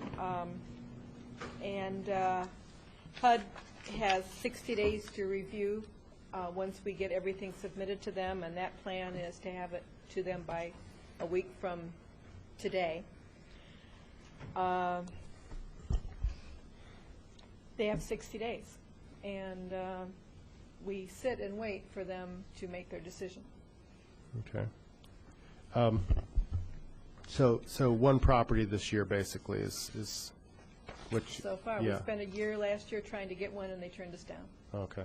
Yeah. So it's not easy to do. So right now you have, I think I read, you have 16 scattered houses? We have 16 scattered housing units, and they're all 5-bedroom units. And one of your questions was, how many scattered site units do we have? We have 16. And the other question was, and how many there used to be? That number has not changed. Okay, so they're all 5-bedroom? They're all 5 bedrooms. They were when we first got them in the 70s, and we still had the same number of units, which is 16. Okay, thank you. And then my last questions has to do more with understanding better the role with respect to senior housing. There was a general statement last year made about getting rid of some or all of the senior housing. So what exactly are plans for senior housing? You know, we've got Skelton Place, in Urbana, Steer Place, and Washington Square and Columbia Village in Champaign. Are those, do you plan to be demolished, or, and if so, what's the timetable? There is no plan to demolish any of our senior units. We will continue to modernize those units, to upgrade them, but no, there are no plans to do anything different, because actually our greatest demand presently is for senior units. That's our greatest demand. Okay, so your plan is to modernize, and if I read the fine print in here, I can probably see the capital improvement plan on modernizing those. Correct. Okay. So roughly how much money a year are you spending to modernize? We get close to $900,000 a year, give or take. And if you would divide that among my units, might be close to $2,000 a unit. Okay. But we have put a lot of money into our senior high-rise buildings over the last 4 or 5 years. Okay, so senior housing is something you're going to continue operating then, but but if I understand correctly, the other types of housing you want to move to you described it as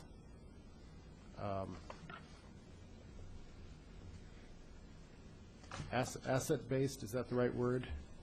I guess I didn't completely, project-based, okay. So you're moving to project-based funding for the other types of housing. Well, what we're saying is, if that happened, but HUD been talking about that process probably the last 15, 20 years. It just, as I said earlier, to have that in our 5-year plan, and if HUD say, yeah, we want to do it, then we can create more revenue for the housing authority, and with that increase of revenue, we can then use that revenue to buy and build more units. Because at the present time with our budget just give us enough just to sustain what we have. But here again, if we was able to layer Section 8 on top of our units, then we could create, I use the scatter sites units, for example. Presently, when I run the math on that, we're into a negative cash flow. If we had Section 8 layered to all those units, we would have a positive cash flow, $180,000 a year profit. And with that cash flow, now you can use that money to begin really building units. Okay, thank you. That's pretty much it. Very thorough. Danielle. Just a couple of quick questions. How many units are at the East High Street location that you're trying to purchase? Six. And just a couple of questions about Section 8 and the voucher system. How long does a voucher last? Does it expire at some point? It's indefinite. Ever since the voucher program been around, there had never been a voucher taken away from a person. In fact, the voucher program, if you look at the voucher program, it's the fastest growing program in the HUD inventory. So as long as someone is income qualified, they continue to hold that voucher. It's not like they have to go to the back of the line after a certain number of years or something. The only thing that happen to the family is that as the income go up, they could eventually work themselves off of our program. Yeah. Because as the income go up, we'll be paying less money, and they could work themselves off the program. And so the number of vouchers, the about 100 that come into our community, is that determined by population statistics, or what determines how many vouchers we get per year? It's determined by the number of vouchers you already have in your program. You figure we have 1366, so the most you can get in a given year is 10% of what you have on the contract. Okay. And 10% of what you have currently. And so those are always additional vouchers to the community. Correct. that then remain for a period of, indefinitely. Correct. And to give you somewhat of a breakdown, when I ran that 1366, of the 1366, 574 of those voucher holders are in Urbana. The rest is in Champaign, Rantoul, and other areas. 574 in Urbana. And the wait list for, the issue is trying to understand what does that waiting list look like, the 500 on the waiting list, and that folks are waiting until 2010. Is the list prioritized in any way? Like people, families with small children or children at all, are they prioritized, or folks who are disabled or elderly, or is it simply a first come, first served service? Well, what we did was we had the list open and we took in over 4,000, but everyone knew, if you looked at the article, it was in the paper, it was going to be a lottery system. This way, by doing the lottery system, you wouldn't have families camping out 2 days in advance, waiting to be first in the line.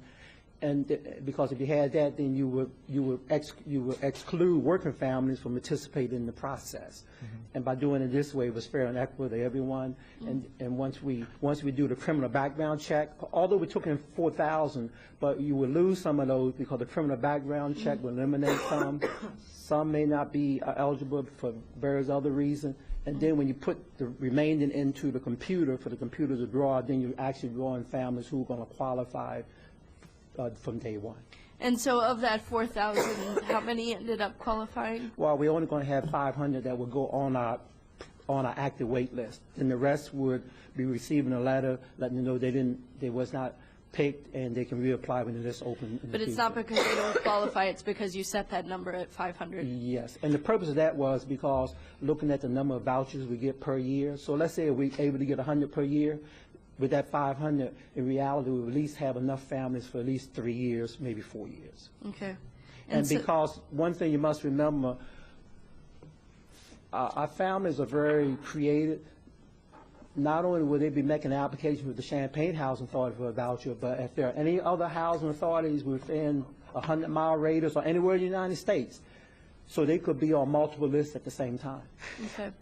But just in terms of trying to understand the situation, if someone is in desperate need of housing and they have small children and they're essentially homeless, they don't get any particular priority in the process. It's really a lottery process. It's a lottery process, and the other reason for that was because years ago, I know when I worked in Maryland, for example, we used to have what we gave preference to homeless first. So everybody started going to the homeless shelter. So that knocked out what you call the marginal families.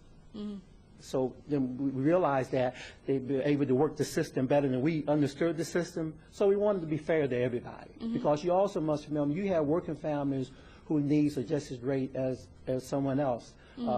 They need housing like anyone else. Yeah, and by doing it this way, it's more fair to everyone. Do you have a sense of how many of the 4,000 applicants were homeless? No, I don't. Okay. All right.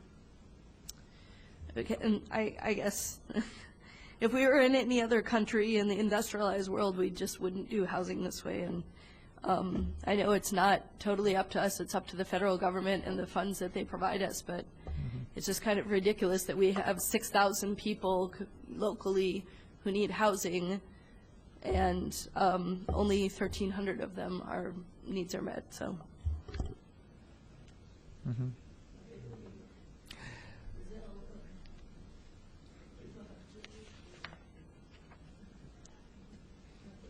So, are there other questions for Mr. Bland or concerning the consistency of housing? So, is there a motion to do something with this resolution at this time? I'd like to move this ordinance 2007-12-029 forward to council with a recommendation for approval. All right, it's been motioned by Lynn Barnes and seconded by Robert Lewis. Those in favor? Is there a discussion on that? Charlie. Libby's just pointed out to me that on page 2 of the report, there's a statement here for the HACC annual plan that goes, the last sentence, if the developer does not receive LIHTC in the December round of funding, then the HACC itself may decide develop Lakeside Terrace site as mixed finance and or public housing. I would be much more comfortable supporting this if it said will develop instead of may decide to substitute the word will there, and I'd happily support this. Without that change, I won't support the motion. Well, let me ask this. Is it possible that a third-party developer might be involved or might be located? I mean, what is the possibility of if Burnside is moving out of if it drops out of the plan, are there other potential developers available? Yeah, oh, absolutely. Because I can tell you the housing authority would not be able to redevelop it because of the different layers of funding by itself. But there are other developers out there that gladly can come to the table and help to redevelop in case Brenshaw is unable to get the tax credit this time. But I will say to you that it will take tax credits to redevelop that site or any public housing site today in the United States. And the reason for that is because HUD at the present time is not giving any housing authority monies to redevelop a site. Now, they're doing vouchers instead. Right. Well, no.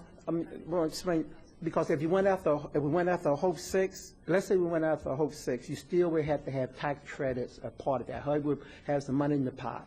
But going after Hope 6, it would cost a housing authority anywhere from $100,000 to $150,000 to write a decent application, because you would have to get a grant writer to come in and know all the buzzwords to make you competitive with other housing authorities. So they usually charge anywhere from $100,000 to $150,000 to write that for you with no guarantees. I can say, and I make this commitment, that yes, the Champaign Housing Authority is committed to redeveloping that site, and we would do whatever is necessary to redevelop that site. But I feel that Brenshaw may. I think that they probably will get the tax credits this time. I really feel they will. Yes, Danielle. Yeah, the situation, and I'm sympathetic to Charlie's concern, which is we demolished housing, and then years and years later, we're in a position where we still haven't built new housing. And so I think that actually we shouldn't demolish future housing until this is taken care of. And then that's kind of the thing. We need to figure out Lakeside Terrace before we keep moving forward with the demolition of housing. So that's more the direction I would go in. Simply put, this is the privatization of housing, and the private developers have access to tools like tax credits that the housing authority doesn't, and it's specifically set up that way so that governmental entities like the housing authority can't actually develop. I mean, you could, but the number of tools that you had available and the kind of resources you had available are nowhere close to what a private developer has working in conjunction with the city. Interestingly enough, the developer does have a generous developer's fee. So the public actually ends up, because it's our money, the state tax credits, the local money, we pay more money to have a private developer develop this housing than if the government were to do it, because we pay the developer's fee and we have the right to make a profit component that's happening. But we're actually, our hands are tied such that the governmental entities can't develop, even though it would be cheaper. We're actually kind of forced to, the one situation where we wouldn't be forced is if we were working with a nonprofit development corporation. Unfortunately, what the council decided as we looked at the situation with Lakeside Terrace is we don't have nonprofit entities here locally that are big enough to do this. They can do portions of it, like Homestead and Habitat and Urban League can do portions, but we, on a scale of this size, we really needed to look at a sizable developer, and that's why we went to Chicago and we found Brenshaw. And there was a competitive bid process. But the big picture is very disconcerting, which is that's the rock and the hard place that we're in the midst of. And so it's probably the case that if Brenshaw doesn't work out, we're going to have to look at other developers. And we could at that time really try to prioritize a nonprofit that perhaps is from a larger city that's capable of doing a larger thing where we don't have such a big developer's fee. There'll be some fee, of course, for their staffing, but it might not be the same size. I just want to remember, it seems like when we discussed the development and its progress last year, we learned that there was not a single family that did not find adequate subsequent housing who moved out of Lakeshore. And as I recall, there were no families left in the lurch through the demolition of that neighborhood structure. That's my remembrance, and I believe that's true. Is that correct? So actually, we did tear them down. It's taken a long time to get this development going. It does have a lot of great new features, which were just recently enhanced through the several steps that we've had to go through for redevelopment. It'll probably become a very nice development based on the enhancements that the new plan provides. It has taken a long time, and I agree. It was something that we should have had construction last year, but we just haven't had that opportunity. Yes. This is the last thing I'll say, but just in response to what you said, I think that's true, that the families were relocated with vouchers that were given for the redevelopment of Lakeside Terrace. The situation, the difference, and this is Esther Pat's argument, I think that she's wise in looking, because she has a real understanding of the history of public housing in this nation, but when you have bricks and mortar properties, it's really hard to not fill them up. I mean, people see that there are people who need housing, and they see that there's empty rooms, and they match it, and it's also hard to get rid of. The reason that the government has gone to vouchers is because it's flexible, which means if the budget is tight or we decide to divert money to war or whatever the case may be, we just decide to cut the voucher system. We cut, so vouchers, although it seems like, okay, they were given vouchers so that they could relocate, in part so that there wasn't a fuss about the demolition of these housing. There's nothing that says that those vouchers can't be taken away, that policies can't change, that we actually receive fewer and fewer vouchers over time. Because they're paper-based, it's just very easy and flexible. So that's the danger of the voucher-based system, is that it really kind of responds to the winds of time, and it's not like bricks and mortar housing where we know it's there, it's ours, and we can put people in it, and they have housing now. So in addition to the issues of discrimination, like the fact that Champaign now allows discrimination against Section 8 vouchers. So, I mean, there's other issues involved with it as well. So it's good, but it's also, there are these caveats, and we need to be looking carefully at that, and kind of watching how the tides change with public housing, because we could see a decrease in the voucher system that we have here locally. Well, excellent debate. Now I've forgotten where we are actually on this. We had a motion and we had it seconded. That's right. Okay. Well, I didn't move to amend it. I don't know that we can amend the plan. I think that has to come from. Can I move to amend the plan? Just a minute. Yeah, it's the Housing Authority's plan, not our plan. It's a resolution certifying that there's consistency between our consolidated plan and their plans. We've in the past come close to not passing that resolution, and it can be filed regardless with HUD. So if there's a sense that that wording is inconsistent with our consolidated plan, then we could request a modification. If not, then there could be a vote to not pass the certification, and then it would become a decision on the part of the Housing Authority whether they would submit the plan without the city certification. And obviously it doesn't look good to HUD when that happens. Well, it strikes me that the plan could be a little stronger in the statement. I mean, I think Mr. Bland put it a better way than what's stated here, and I think Danielle reminded me of another component of this, which is simply to stop thinking about demolition until we get Lakeshore redeveloped well underway. I mean, you know, we still have a lot of there's just a little bit too much leeway for demolition in here to me, and I'd like to see commitments, you know, to less demolition and to redevelopment with a little stronger language. And I think Mr. Bland said it in a better way a few minutes ago. Mayor, did you have a comment?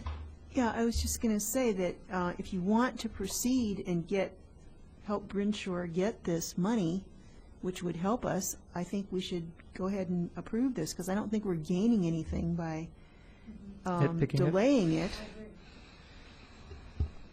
Okay. Right. It may not be perfect, but if there's only one word in the entire 160-page or whatever it was document, we're probably fairly consistent with our needs as a city. Okay, let's take a vote. Those who approve the resolution supporting the consistency, certificate of consistency, please say aye. Aye. Aye. Those who oppose it? All right, it passes with 1 nay. It'll go forward to the city council meeting. All right, let's have a discussion now of street lighting and sustainability. Mr. Smythe is going to present that with assistance from, I'm imagining, right? See if I can change gears here. We had a presentation on lighting last week and some discussion, and following that, there was a flurry of email back and forth, and so what I tried to do was put some of that together, along with some of my own thinking. So I'll summarize my statement here for people who might be watching. Gary's presentation on lighting Campus Sound raised a number of interesting points, generated a lot of discussion, and I think it's important that we think about some of those before we take steps that have long-term implications. The things that we might decide to do with respect to lighting could have huge payoffs 10, 20 years down the road. And I think in a lot of ways we can couch this effort as one of having our cake and eating it too, because you can satisfy all sides. There's a lot of evidence about the effectiveness of lighting on the reduction of fear of crime and the lack thereof of lighting with respect to crime, and a whole bunch of references there. I don't think it's worth time arguing it, because we know that effective lighting is good for business. It gets people out on the street and makes pedestrians visible to vehicles in busy locations. From a public point of view, there's a lot of money that could be saved going the LED route. I feel strongly that the cities and the university shouldn't go forward with any more lighting until they can use LEDs. Proper, effective lighting can both enhance the appearance of safety and probably make things safer for vehicles and pedestrians, particularly at intersections. At the same time, properly designed lighting is not light polluting. Full cutoff fixtures are not a big deal anymore, and I think we should require them across the board. You don't have to turn night into day. In fact, it's not even healthy to do so, which came out in the newspapers about the same time we started discussing this. There were, evidence suggesting links to cancer and so on. So I'm really intrigued about the possibility of balancing combinations of lights using LEDs to enhance night vision. As somebody who goes out running at night, bicycles a lot at night with a light, and wearing reflective clothing when I'm running. I think these sorts of things are real selling points. I've listed a number of cities here that are examples of cities that are moving forward with LED lighting projects with the idea that they're going to be saving a considerable amount of money. So this document is put together by a number of people. Gary Zico's in the audience. I know there's some other people here who are interested as well. So what I'd like to do is pass out a sense of the council resolution and some additional information that's not included here that I got from Annette Stump, who is trained in the LEED, which is the industry green efforts, and so.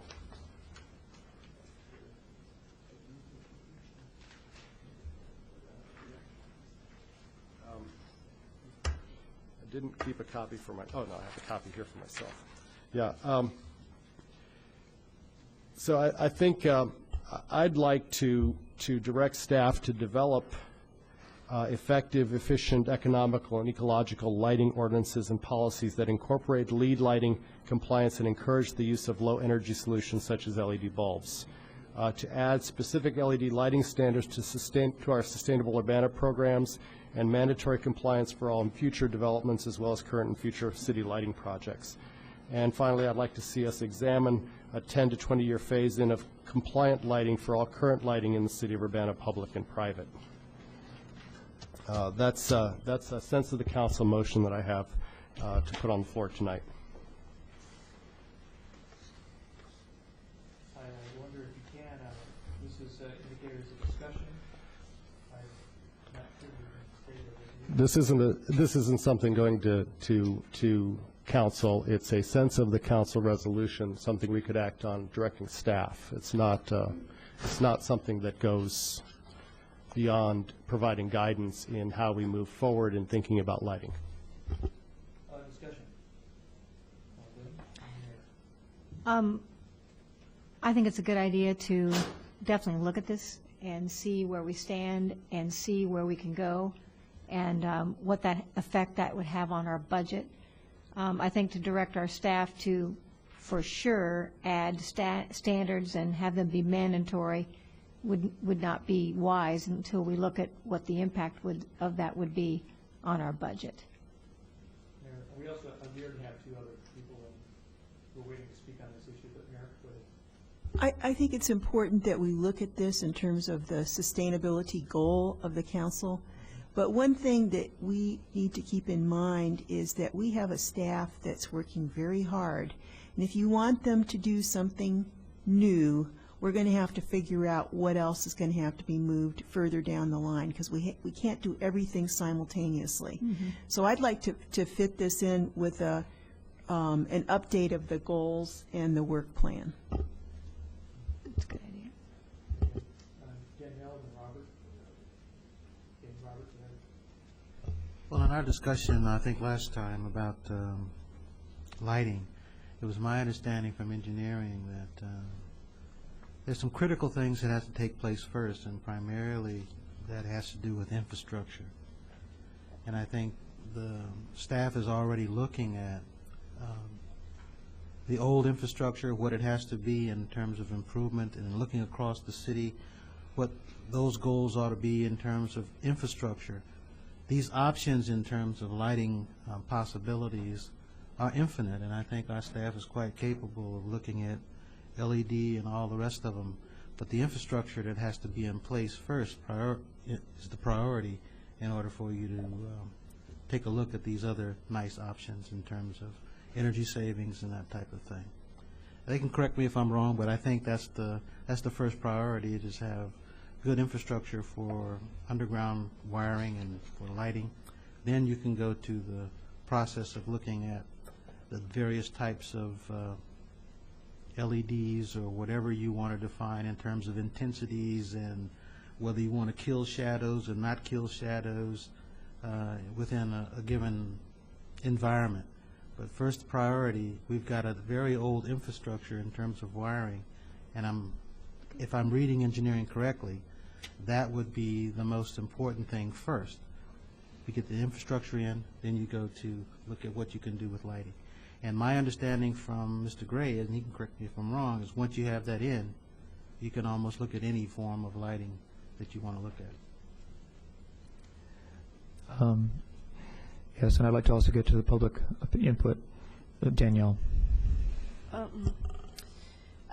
Well, I appreciate the work that Charlie did on this, and I think, and also Gary, and I think that that lighting has a big impact on energy efficiency. My sense is in line with the mayor's, actually, which is when we talked about the Sustainable Urbana initiative that Brandon brought forward to us, at the time I said, let's set some goals, and then let's figure out the best way to meet those goals in terms of the amount of carbon, that's being burned, the amount of energy that's being consumed, and the most cost-effective ways to meet those goals, and et cetera. And so I'd like to see how this fits within that. I don't want to take a hit and miss approach to it. I really think that both because politically we're ready for it, and also on the level of climate change globally, we actually must decide what our limits are in terms of energy consumption, and we need to be leaders in establishing some goals for energy efficiency.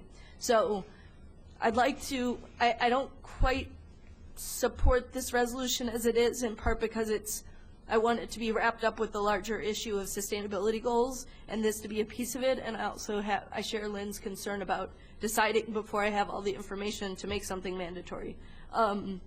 I do know that the last time we discussed streetlights, et cetera, I believe in your ward, Robert, there's quite a bit of series lighting still present. And so that might be since we're going to change those lights out and they're really old and they need change and they need to be on a parallel system, those might be a much better candidate for becoming LED lights over, say, downtown, where we just put those lights in streetscape like 6 or 7 years ago. And I just don't think it's a good idea necessarily to swap those out until aged some from a cost perspective.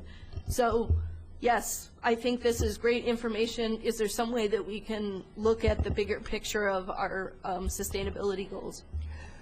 I'll allow the public to speak right now, and we can come back and have more discussion. George Francis, is he still here? It sounded like you support, well, actually you crossed it out, but you did say that if he's here, that streetlight discussion was something that you wanted to comment on? No. Okay. Todd Rush wanted to speak at this time in support. Is that true? Do you want to come forward?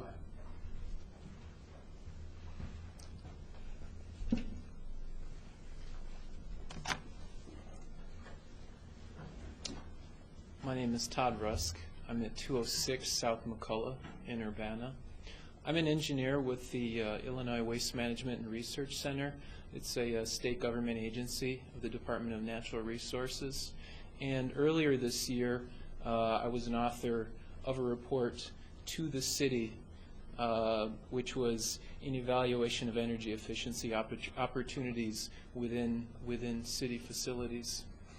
And so in the context of street lighting, what I found in what I described in that report is that street lighting is indeed a significant portion of the city's consumption of electricity. And I don't remember exactly what it is, but it's on the order of 20%. So energy efficiency savings in lighting is a significant opportunity for the city.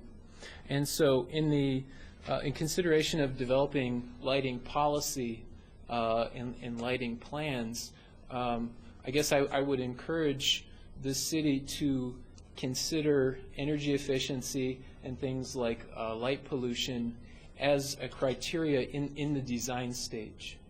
And I specify in the design stage because when you talk about different criteria that you would like to meet in the design stage, it's much more affordable, it's much more straightforward when you incorporate features that you want right away. If you're talking about retrofitting energy efficiency into your series lighting circuits, it doesn't work. So contrasting from the design process versus retrofit. And so when people were talking about, do we want to specify what type of lighting do we have, or do we need to first improve the infrastructure? And I guess I would argue that even before you develop an infrastructure, it might be worth considering what type of lighting options are available. And an example is if you have some type of efficient lighting system that's far more efficient than conventional sources, your cost to develop and implement an infrastructure could be much less than if you just put in an infrastructure to handle whatever lighting system in terms of wiring or installation. So I guess I would submit those things. And another consideration in terms of lighting and any type of energy project is in contrast to say conventional procurement practice where we have a certain number of criteria, so we have to meet those if we're gonna buy something. Then typically what I've seen in government and in industry and in commerce is that we buy whatever fits our criteria and then is the cheapest first upfront cost. And so I guess what I would like to add into that is another important consideration is to consider the life cycle cost of some type of say if you're talking about a lighting system, and that is it's not only the capital cost that's important, but it's also the cost of operating that system throughout its lifetime. So that includes energy and maintenance. And then I guess the other thing that I would like to mention in respect to this is if the city is interested in LEED certification and getting credits for LEED, this is an opportunity. Considering light pollution and considering energy efficiency opportunities. That's a way to get easy LEED credits if these things are considered in the design stage. I've got a question too, but okay, Daniel, go ahead. Two quick questions, Todd. The first is, how do we get the report that you created? And the second is, can you explain LEED credits? Sure.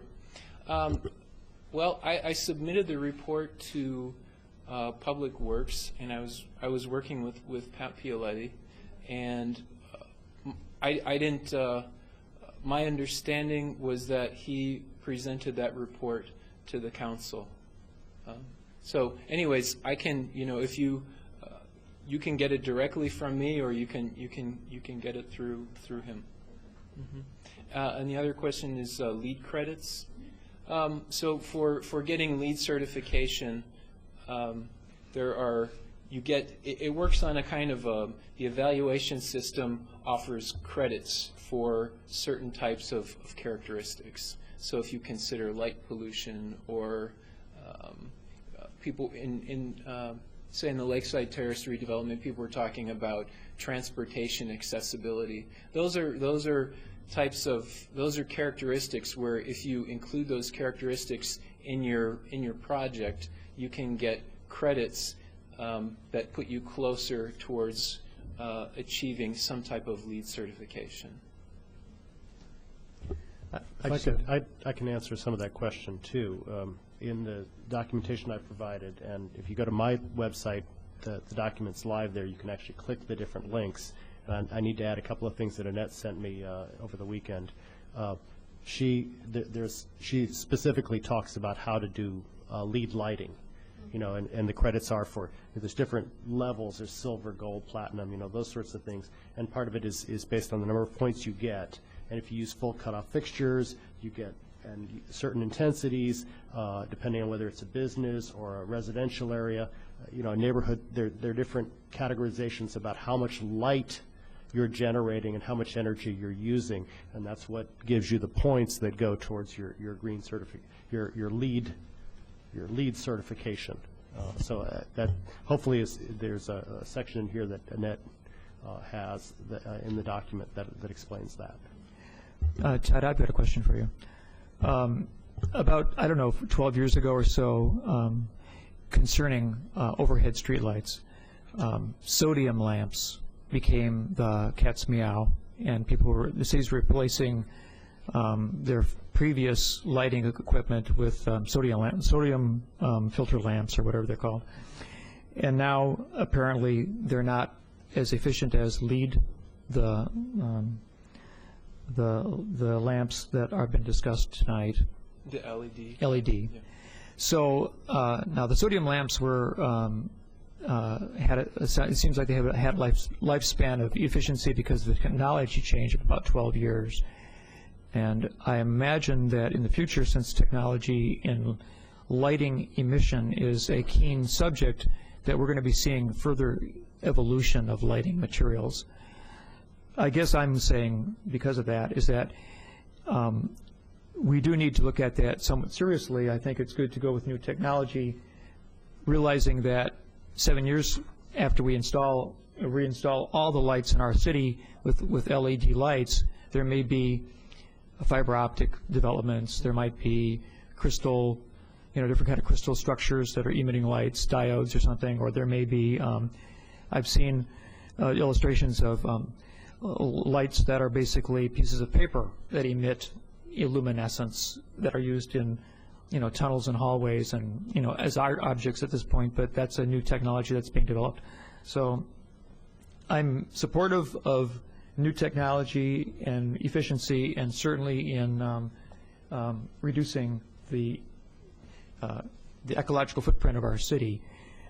But I think that we do need to study it somewhat cautiously before we go into like a huge program of redevelopment. That's all. Okay, and Mr. Smythe? Well, that's the whole point that's driving this, is that we're about to do a 10-year redevelopment that's going to have a long-term impact on campus.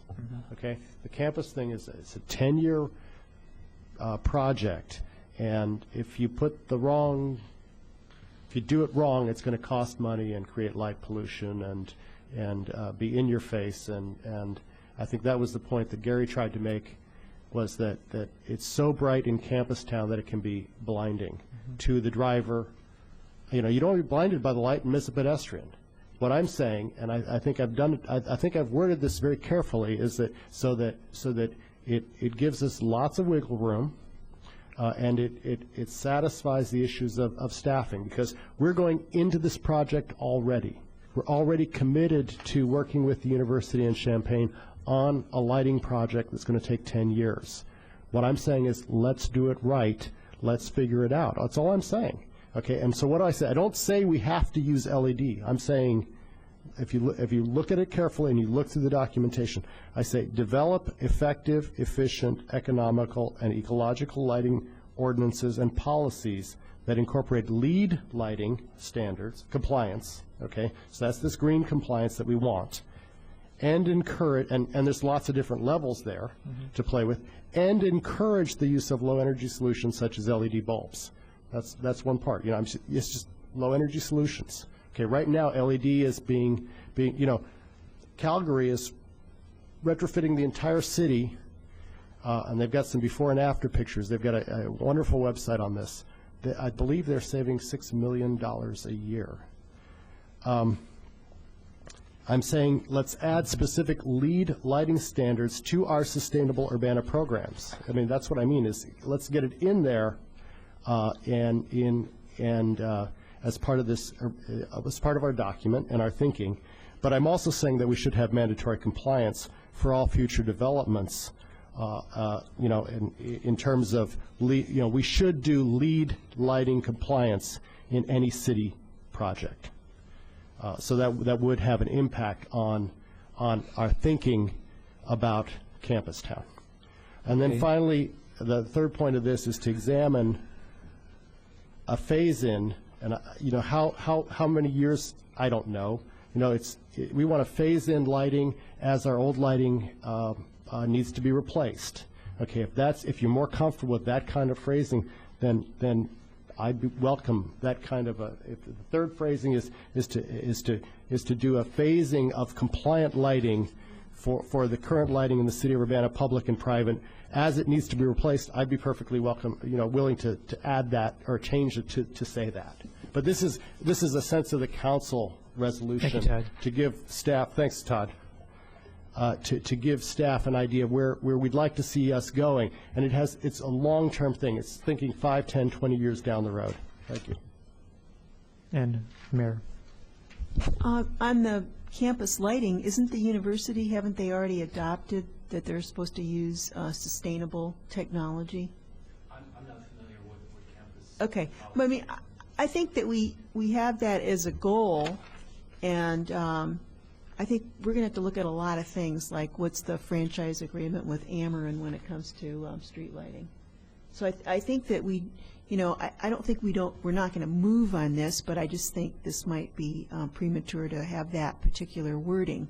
I don't have any problem with saying we should use the best possible technology on the university project and on all projects that come up. Well, I think there's a particular reason to use the LEED lighting, and that's because it helps you develop effective lighting that isn't basically going to turn night into day.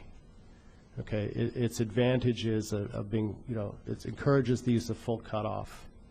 It encourages the use of appropriate levels of lighting for the situation, so that it's well, basically it encourages good design, and that's why I think there's nothing wrong with moving forward with this kind of a statement to provide us some guidance. Other cities are doing this. Okay, Chicago. There's a long list of actually in this, you know, Bloomington Normal is doing it for its uptown normal stuff. I think we really need to move along. I think you've made a really good point. I think we've had a good discussion. Yes, Brandon. Yeah, sorry, I didn't get to speak on this one yet, so I'll be very brief. Just wanted to say that I do appreciate all the research, all the links. When we first saw this last week, I wasn't quite sure this LED lighting and stuff was ready for prime time. I know we tried it here in Urbana with a sample at Public Works and changing out traffic lights to LEDs, but I wasn't sure. But with all the links and all the information, Gary, Charlie, and the whole list of people, thanks to them, I think I'm convinced that enough other cities are doing this that it's at least mature enough that we could really do it, and it wouldn't be quite at the bleeding edge. It would just be sort of the cutting edge of leadership. So I'm really excited about it. I support the resolution. I share other people's concerns about the word mandatory and about that maybe this should be part of the bigger sustainable Urbana picture of things. But I would support the resolution, and I'm really glad to see all the research and push towards this.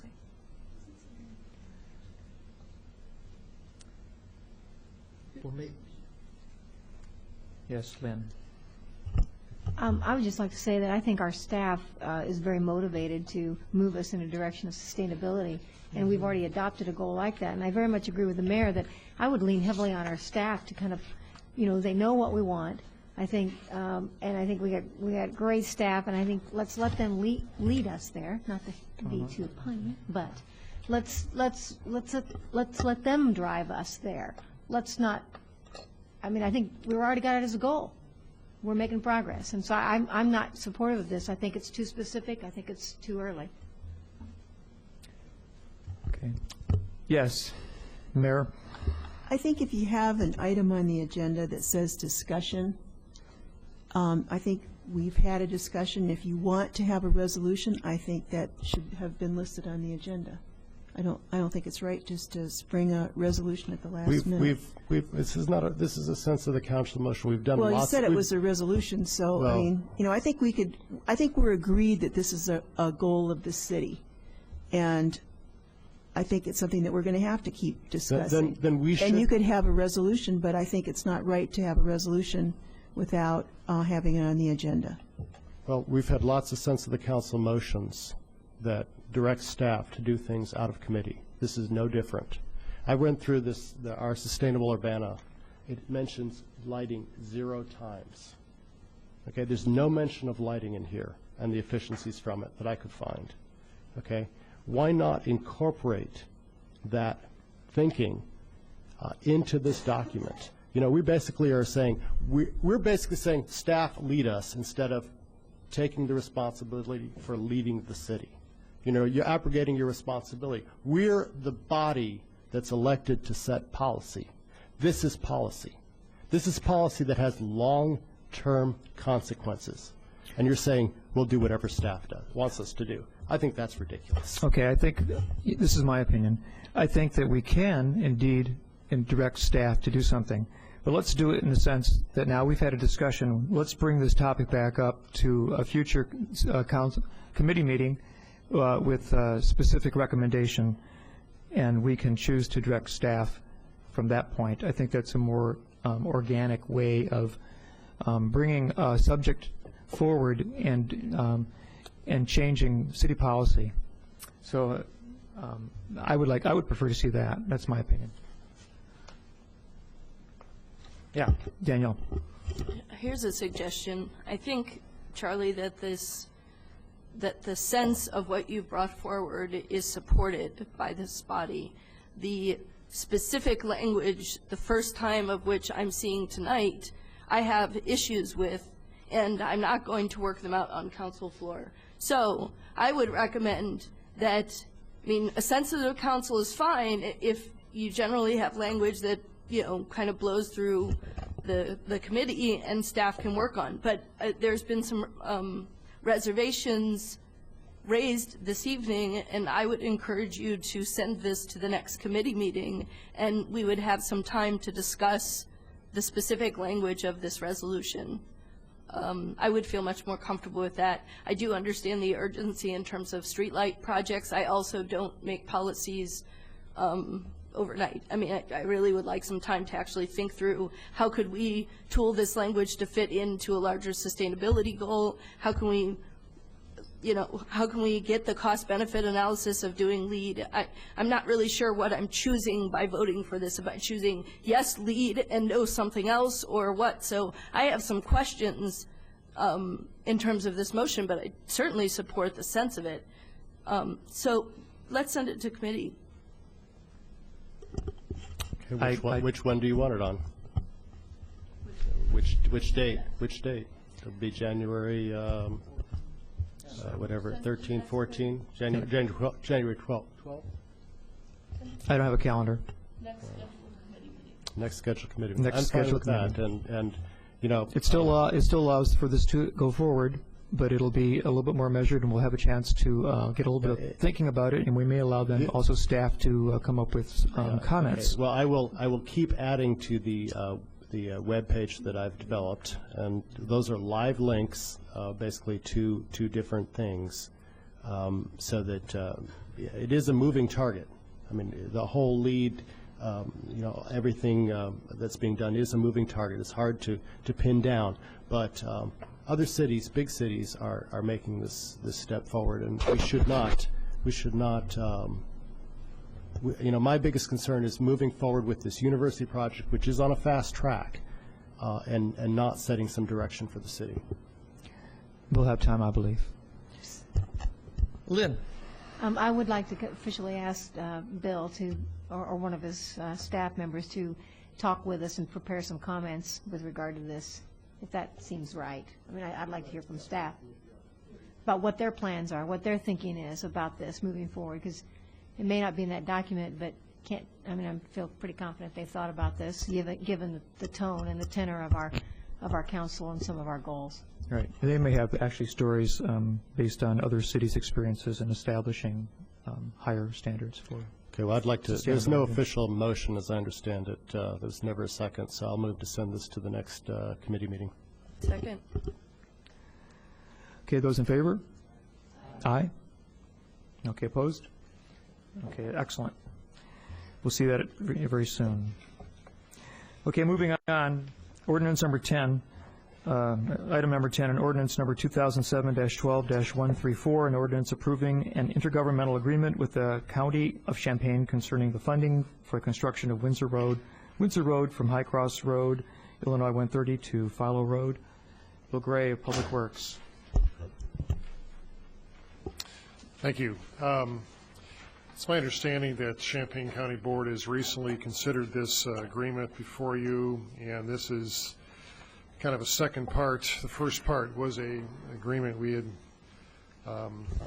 entered into several months ago, over a year ago, regarding the cost sharing of engineering services, which are being provided by in-house staff.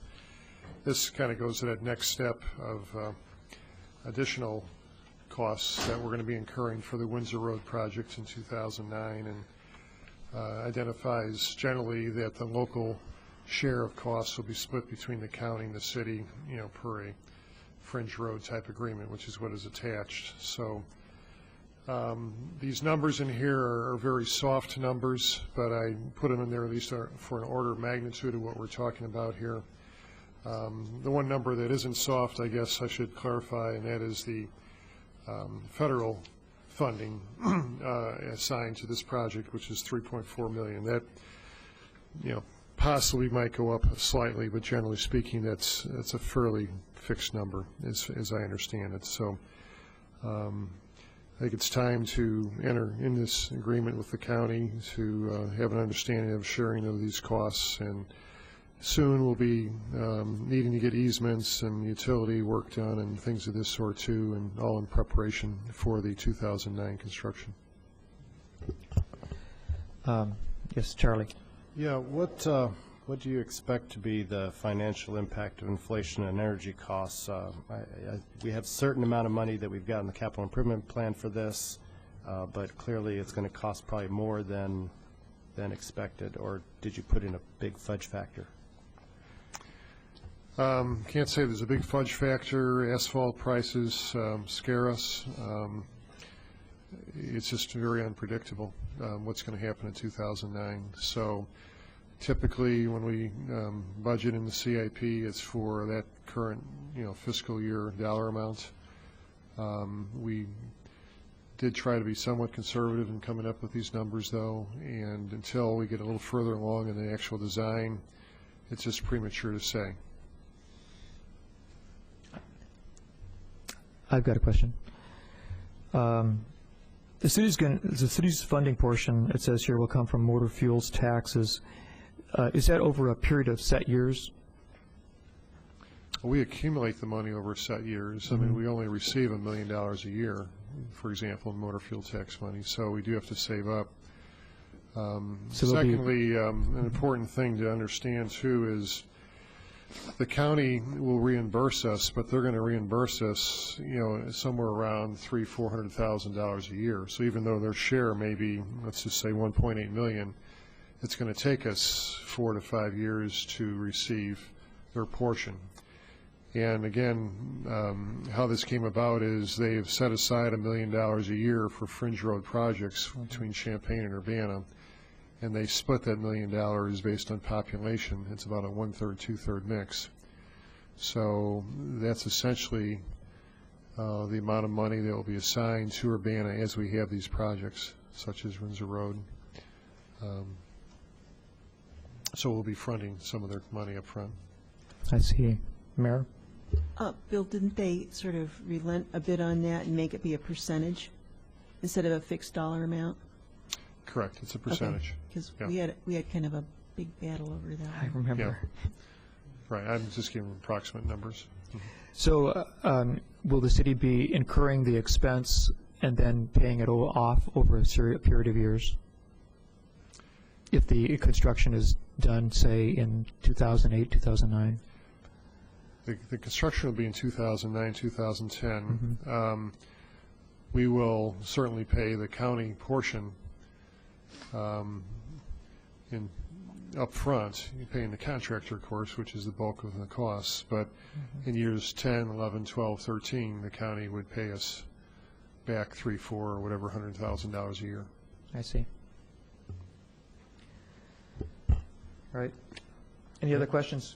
Yeah, Charlie. And this may be a question for the mayor, and Ron's not here to answer the financial piece.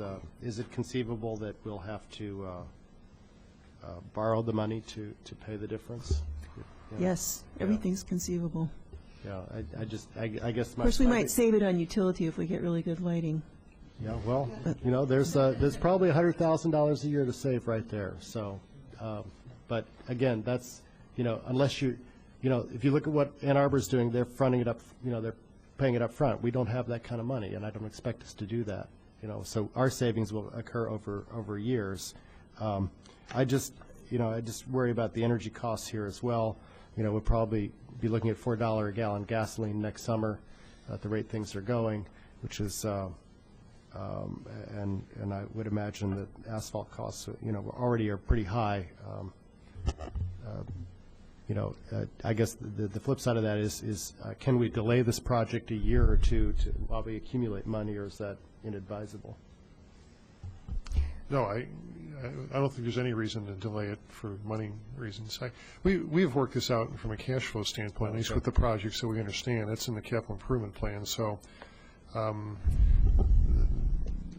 this project's been delayed 5 years. It got put on the back burner and it got into Curtis Road. It was delayed a little bit when there was extraordinary costs for Olympian Drive and Champaign. So this project could have, should have been in 2002 year or so, but we've been patient in waiting until 2009. I have a question. Just get it done then. Okay. Can we? Is there a bargaining chip with Emulsicoat, our local distributor of asphalt products, who is interested in having an annexation agreement with the city of Urbana?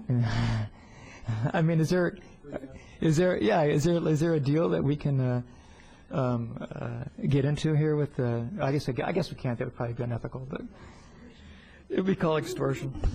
Anyways, we do have an asphalt producing company right here in town who could partner with us perhaps in some unique way that would be very beneficial to all concerned and might be worth looking into. Is there a motion concerning the blacktopping of? I move ordinance number 2007-12-134 to council with recommendation for approval.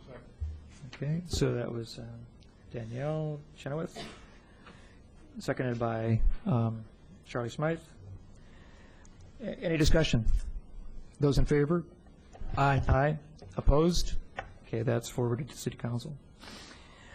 Moving on to number 11, ordinance number 2007-12-135, an ordinance approving an intergovernmental agreement with the County of Champaign and Somer County Township, concerning the funding for the engineering and construction of the replacement of a bridge structure number 010-3168 on Lincoln Avenue near Wilbur Road.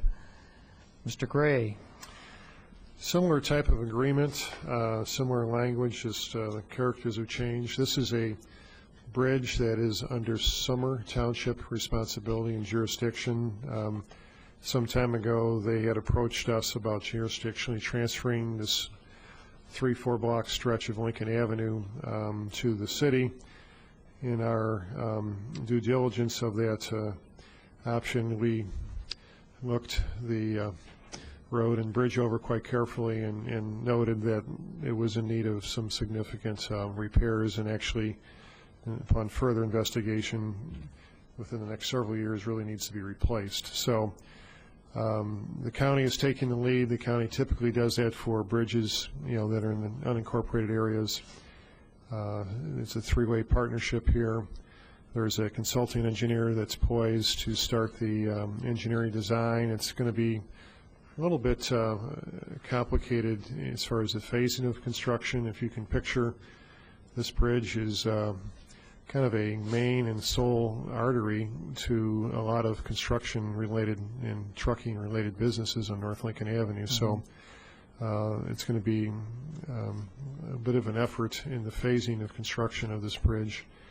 There's also a utility that's in the way, so a little bit of a complicated project and process, but we outline the cost sharing here. I think it's favorable and fair, and when the new bridge is built, it'll be built per our Lincoln Avenue location study that we had done several years ago, so it'll be consistent and complements that roadway when that becomes upgraded in years ahead. And we said that we would then take over the bridge and the road once this project is done, which I think is fair. So recommend approval. Okay. Moved by Charlie Smythe, seconded by Danielle, I guess I'll say. Discussion? Okay. Those in favor, please say aye. Aye. Okay. Opposed? Okay. That passes and will be forwarded to City Council. Thank you. Item number 12 on the agenda, ordinance number 2007-12-136, an ordinance authorizing the execution of a national pollution discharge elimination system phase 2 storm water notice of intent. Public Works. Well, time flies when you're having fun, and the first 5 years of our phase 2 permit is nearing an end. And we now have to reapply, or what's called a notice of intent, for our next 5 years. And we've had a lot of highlights this past 5 years, a lot of accomplishments. Brad Bennett has been here a few times to talk about some of those highlights. And I thought I'd ask Gail to just kind of go over, well, whatever details, how much detail you want to go through as far as the 20 or 30 pages here, but just kind of touch on what we anticipate being the next 5 years. One bit of action we did take recently is erosion control ordinance, which is part of this permit that we are under for this current 5 years. But Gail will give a kind of overview of what you will expect in the next 5 years. As Bill mentioned, this is just a continuation of what was brought before the council about 5 years ago, and actually started several years or a while before that with the joining together of a consortium of in the metropolitan area to work on this permit process. Basically, in the 1987 Clean Water Act established requirements to regulate non-point source pollution such as stormwater, and concern about the pollutants that were being washed into our streams. The first phase of that was for communities over 100,000 and metropolitan areas over 100,000. That began right away in '87, and in March of '03 is when it took effect for communities under metropolitan areas under 100,000. We had 6 best management practices we had to respond to as part of that original notice of intent. They're outlined on page 2 of the memo. Public education outreach, public participation and involvement, illicit discharge detection and limitation, construction site runoff control, post-construction runoff control, and pollution prevention and good housekeeping. These involve engineering, they involve operations, they involve the environmental management portion of public works and others within the city, and there's a lot of tasks as are outlined in these 20 pages. For the most part, we're not changing a whole lot of the tasks. We're just continuing on with a lot of the ones that we've been doing. The erosion control ordinance, as Bill mentioned, is one item that is very important. It gives us the capability of managing and enforcing some of the construction sites and regulating them to minimize erosion from those sites. And the other thing was the illicit discharge ordinance, which we passed earlier in the year, which was another part of this. Those are two major items. We're mapping the system. We're actually in the process of using the county GIS and actually going out and locating all of the inlets and the manholes in the system to accurately map it and locating all of our discharge points. So this notice of intent is just the second segment, 5-year segment of the permit application process. There won't be any fiscal impact on the city. Basically, we're doing a lot of this, or most of this, with current staff. As we get into the erosion control ordinance and the illicit discharge ordinance implementation a little bit more, since we passed it, we're going to reevaluate that and look at that. We're going to be assessing fees for these ordinance permits and reviews, and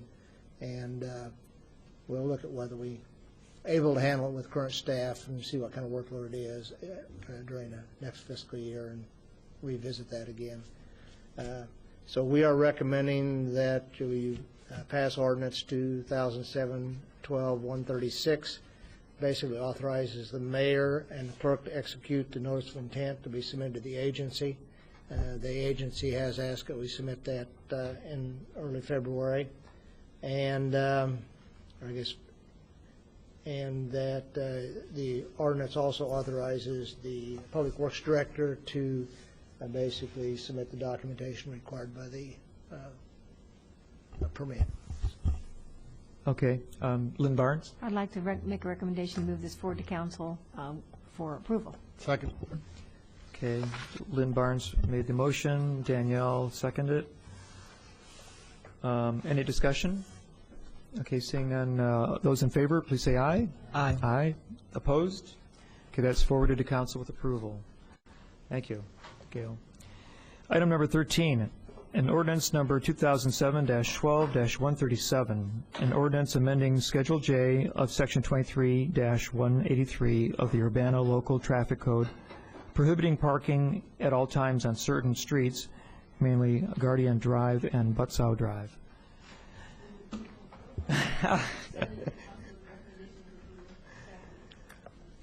All right, one-page memo. Danielle and Lynn. We can believe it. Those in favor? Aye. Opposed? Very good. What an excellent memo that was. Number 14, this could be toothy, and update historic preservation incentives.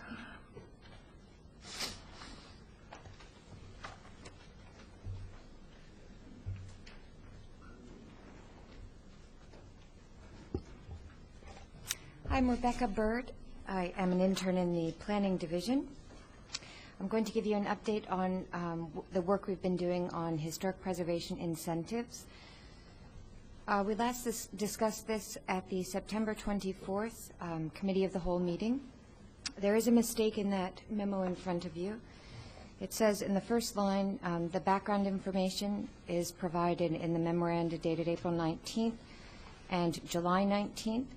That July 19th, it was actually postponed from that meeting, and so the memo is actually dated September 6th. So following that meeting, Council directed staff to follow up on a historic marker program which would supplement the current landmark plaque program that we have.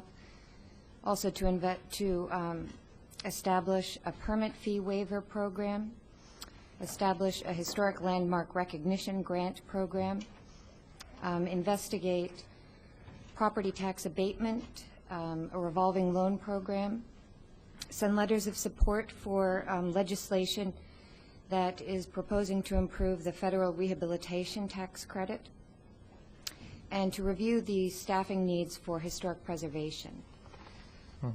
So what we've done so far, we have implemented the Historic Landmark Building Permit Fee Waiver Program. The Community Development Services Director administratively issued a policy waiving all building permit, electrical permit, plumbing, and mechanical fees for locally designated historic landmarks and properties in locally designated historic districts. It applies to both contributing and non-contributing properties. The owners must still apply for and obtain permits, and the work must still be inspected, but the fees will now be waived. And a copy of the memorandum establishing the waiver is attached to your memo. We also sent, we prepared letters that the mayor sent to U.S. Senator Durbin and U.S. Senator Obama, as well as U.S. Representative Johnson, supporting legislation in both the House, U.S. House and Senate that would improve the federal rehabilitation tax credit. The tax credit assists rehabilitation of income-generating properties that are listed on the National Register of Historic Places. Lincoln Square Village and the historic Lincoln Hotel are two examples, local examples of properties that could be affected by that could take advantage of those tax credits. And so the bills to amend the tax credit are to expand the tax credit from 20 to 40%, to broaden the tax credit to apply to condominiums, and to improve the coupling of the tax credit with the low-income housing tax credit. So copies of those letters are also attached. And we also have a review of the current staffing for historic preservation. One staff person who works 2 days a week spends her time on historic preservation activities. That would be me. And I will shortly be working more 4 days a week. And in addition to my work on historic preservation, the planning manager, Robert Myers, spends a significant amount of his time on historic preservation projects. And Jeff Engstrom also has spent some time recently working through 2 certificate of appropriatenesses with the Historic Preservation Commission, and there are plans to cross-train other planners in historic preservation. And the Community Development Services Director will advise the Mayor and City Council through the next budget process as to whether or not there should be a permanent dedicated position for historic preservation in the next fiscal year. So our next steps are to establish a historic landmark recognition grant program, pursue a historic marker program, continue exploring a historic preservation in revolving loan program, and advise the Mayor and Council on a property tax abatement program. And I'll answer any questions if you have. Okay, are there? I think it's, I'll just make a statement that I think it's excellent that the city staff went ahead and established the historic landmark building permit waiver fee.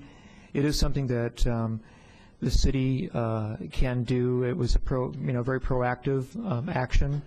It will certainly help people who establish the designation of their homes for as a historic landmark to save considerably when they go about fixing and repairing aspects of their house. And I assume that this fee is these costs can be applied to corrections that are made inside as well as outside? Yes, yes. It doesn't, even though the historic landmarking only Right. requires you to maintain It's your, all of those permits. all the improvements. So that's a very considerable positive action for the city. And it's I'll be anxious or interested to hear then the further discussion on the next steps that you outlined, the 4 different points that you indicate will be discussed in the future. All right. Any other comments? Thank you. Thank you so much. All right. Number 15, we're getting down to the end here. A resolution number 2007-12-030R, a resolution establishing the Joseph W. Royer Arts and Architecture District. Robert Myers. Right. At your September, excuse me, I have a frog in my throat.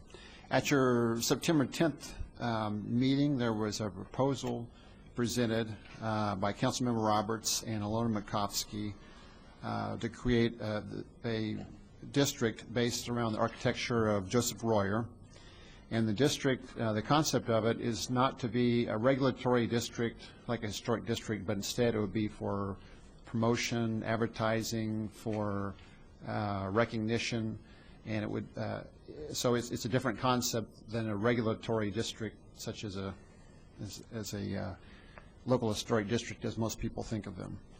So at that meeting, the Committee of the Whole accepted the idea of the proposed district, asked the Historic Preservation Commission to improve wording of a proposed brochure that would be used to help advertise the district, and directed staff to apply for a grant for the printing of the brochure, which we have done.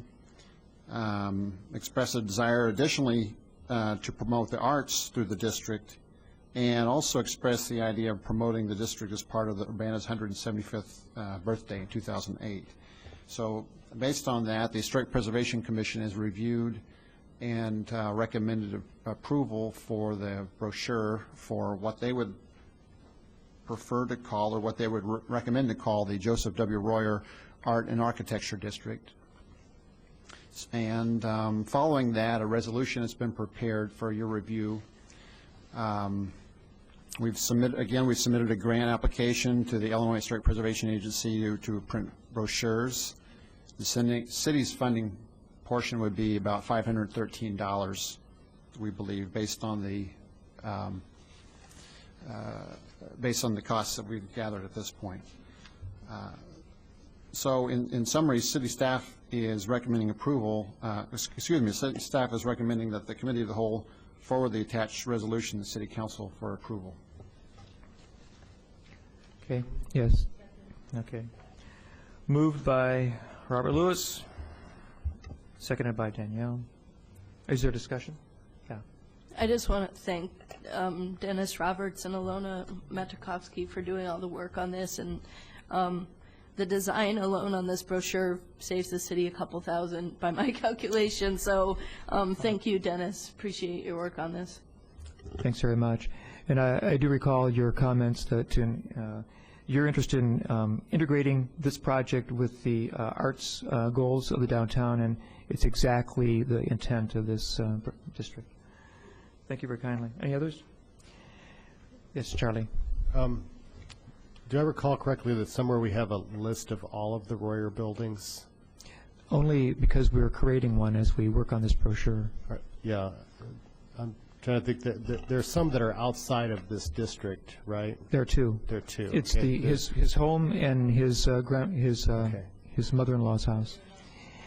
They are not. They're specifically not included. No, I know they're not included. They're a separate thing. Mm-hmm. Okay. Okay. I thought there were a few more buildings outside of that area. Maybe not. Okay.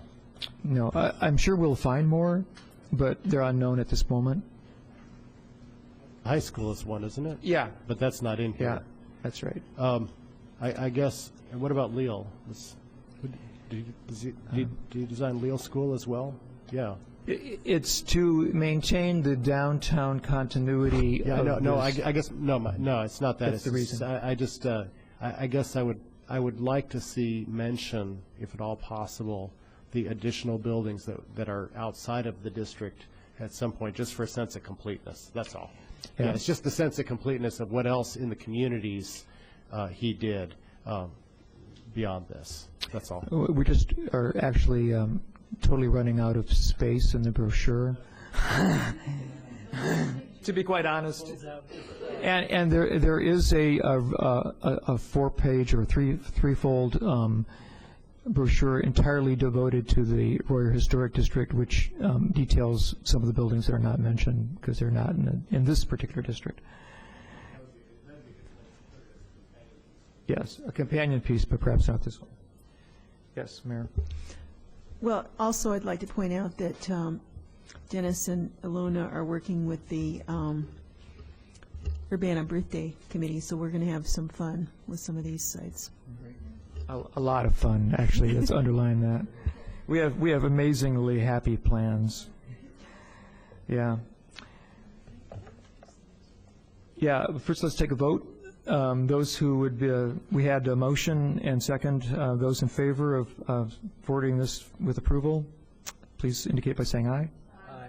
Opposed? Okay, it passes and will soon become reality. Okay, and Mayor, do you want to I'd like discuss the training program? Well, Todd Rent has drawn up this program, but it's based on our ordinance. I mean, this is Urbana, and we do value education. And I think we're the first community in central Illinois to actually implement a civilian review board for the police. And a really important component of that is to make sure that the highly talented people that I hope you will be appointing to this have a real early education so that we can be an example, because I know a lot of people are going to be looking at us and we want to do it right. So, Todd Rent. Good evening. As I stated in my cover memo to you this evening, the board training is deemed to be a very, very crucial factor in the success of any law enforcement oversight agency. It's an invaluable tool for, number one, aligning group mission and values, increasing group credibility through developing subject matter expertise, and avoiding unnecessarily legal liability, which I'm sure Ron has an interest in. The training is basically provided, or is meant to provide, a general overview, a very broad spectrum of topics upon which our board members can draw as they're trying to execute their duties. I've listed the sources that I've used, the main sources that I've used in coming up with this, and so at this point I would take your questions, or I would ask for your questions. There is one thing I wanted to note, though. There's a typo that Brendan Bowersox pointed out to me. If you look at section, I think it's 6C5, it discusses the use of non-legal weapons, and that should be non-lethal weapons by the police. I placed that in there, but if you all wish to amend that now, that's... Yeah. Apparently that got past the spell checker. So... That's the danger. So, any questions? I guess I have one. How many training sessions do you then foresee? Is each one numbered by Roman numerals? So are we talking about 7 training sessions? No. What the outline that you see is basically an outline of actual content. And yeah, the hours are actually off to the side. What we're looking at, or what we're hoping to do logistically, is maybe 4 evenings, 4 hours apiece. So that gives us right around 16 hours. If you'll notice, the training total is about 15 hours. So that gives us at least a little cushion. How many people are on the board? We don't have a board established quite yet. 7? And plus 7 council members, 14 people whose schedules have to be coincided. That's going to be a good trick, isn't it? Well, what I think we were going to do once we get this approved is begin, not only do we have to coordinate all of those schedules, but also some of the outside speakers that we'd like to have, for instance, from the Illinois Attorney General's office. So really what I would imagine that we're going to do is set some dates certain. And certainly we would absolutely need the board members to be there. other attendees, I think it would, it's up for discussion exactly what we want to do with that, but I think the priority would be to make sure that the board members are there. Yeah. Great. Sir? Yeah. Lynn, or? I was just going to ask about the ride-alongs. Will those be at varying hours, like evening, night? I mean, it would be great to get a spectrum of kind of what goes on in town. There are guidelines that NACOL, that's the National Association for Civilian law enforcement. Thank you. Civilian law enforcement oversight. They have published a set of guidelines for ride-alongs also. And so what I would like to do is use those as basically, a basis for creating some rules in order to make sure that we're having meaningful ride-alongs so they're not all occurring at 2 o'clock in the afternoon when I did mine. So, yeah. And Charlie? Yeah, well, I noticed it says 4 hours initial, 20 hours annual, which reminds me, what is the continuing education aspect of this? Are there going to be yearly, a refresher, a new topic type sessions, and how does that, it's not mentioned here. Right. Yes, we are planning, obviously the ordinance actually directs that there will be continuing education. We thought, or at least I thought, that it would be best if we did the initial orientation, got everyone in place, and then had some further discussions with the board about, especially after they've received their initial training, about what are the types of topics that they think will actually add to their reservoir of knowledge. So.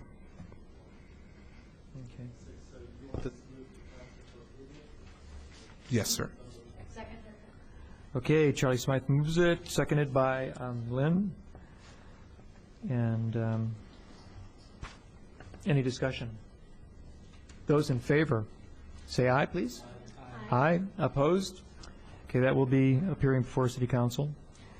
That being the final element of our agenda, and good work, everybody. Thank you for hanging in to the very last moment, and all you people on television land, we bid you good night.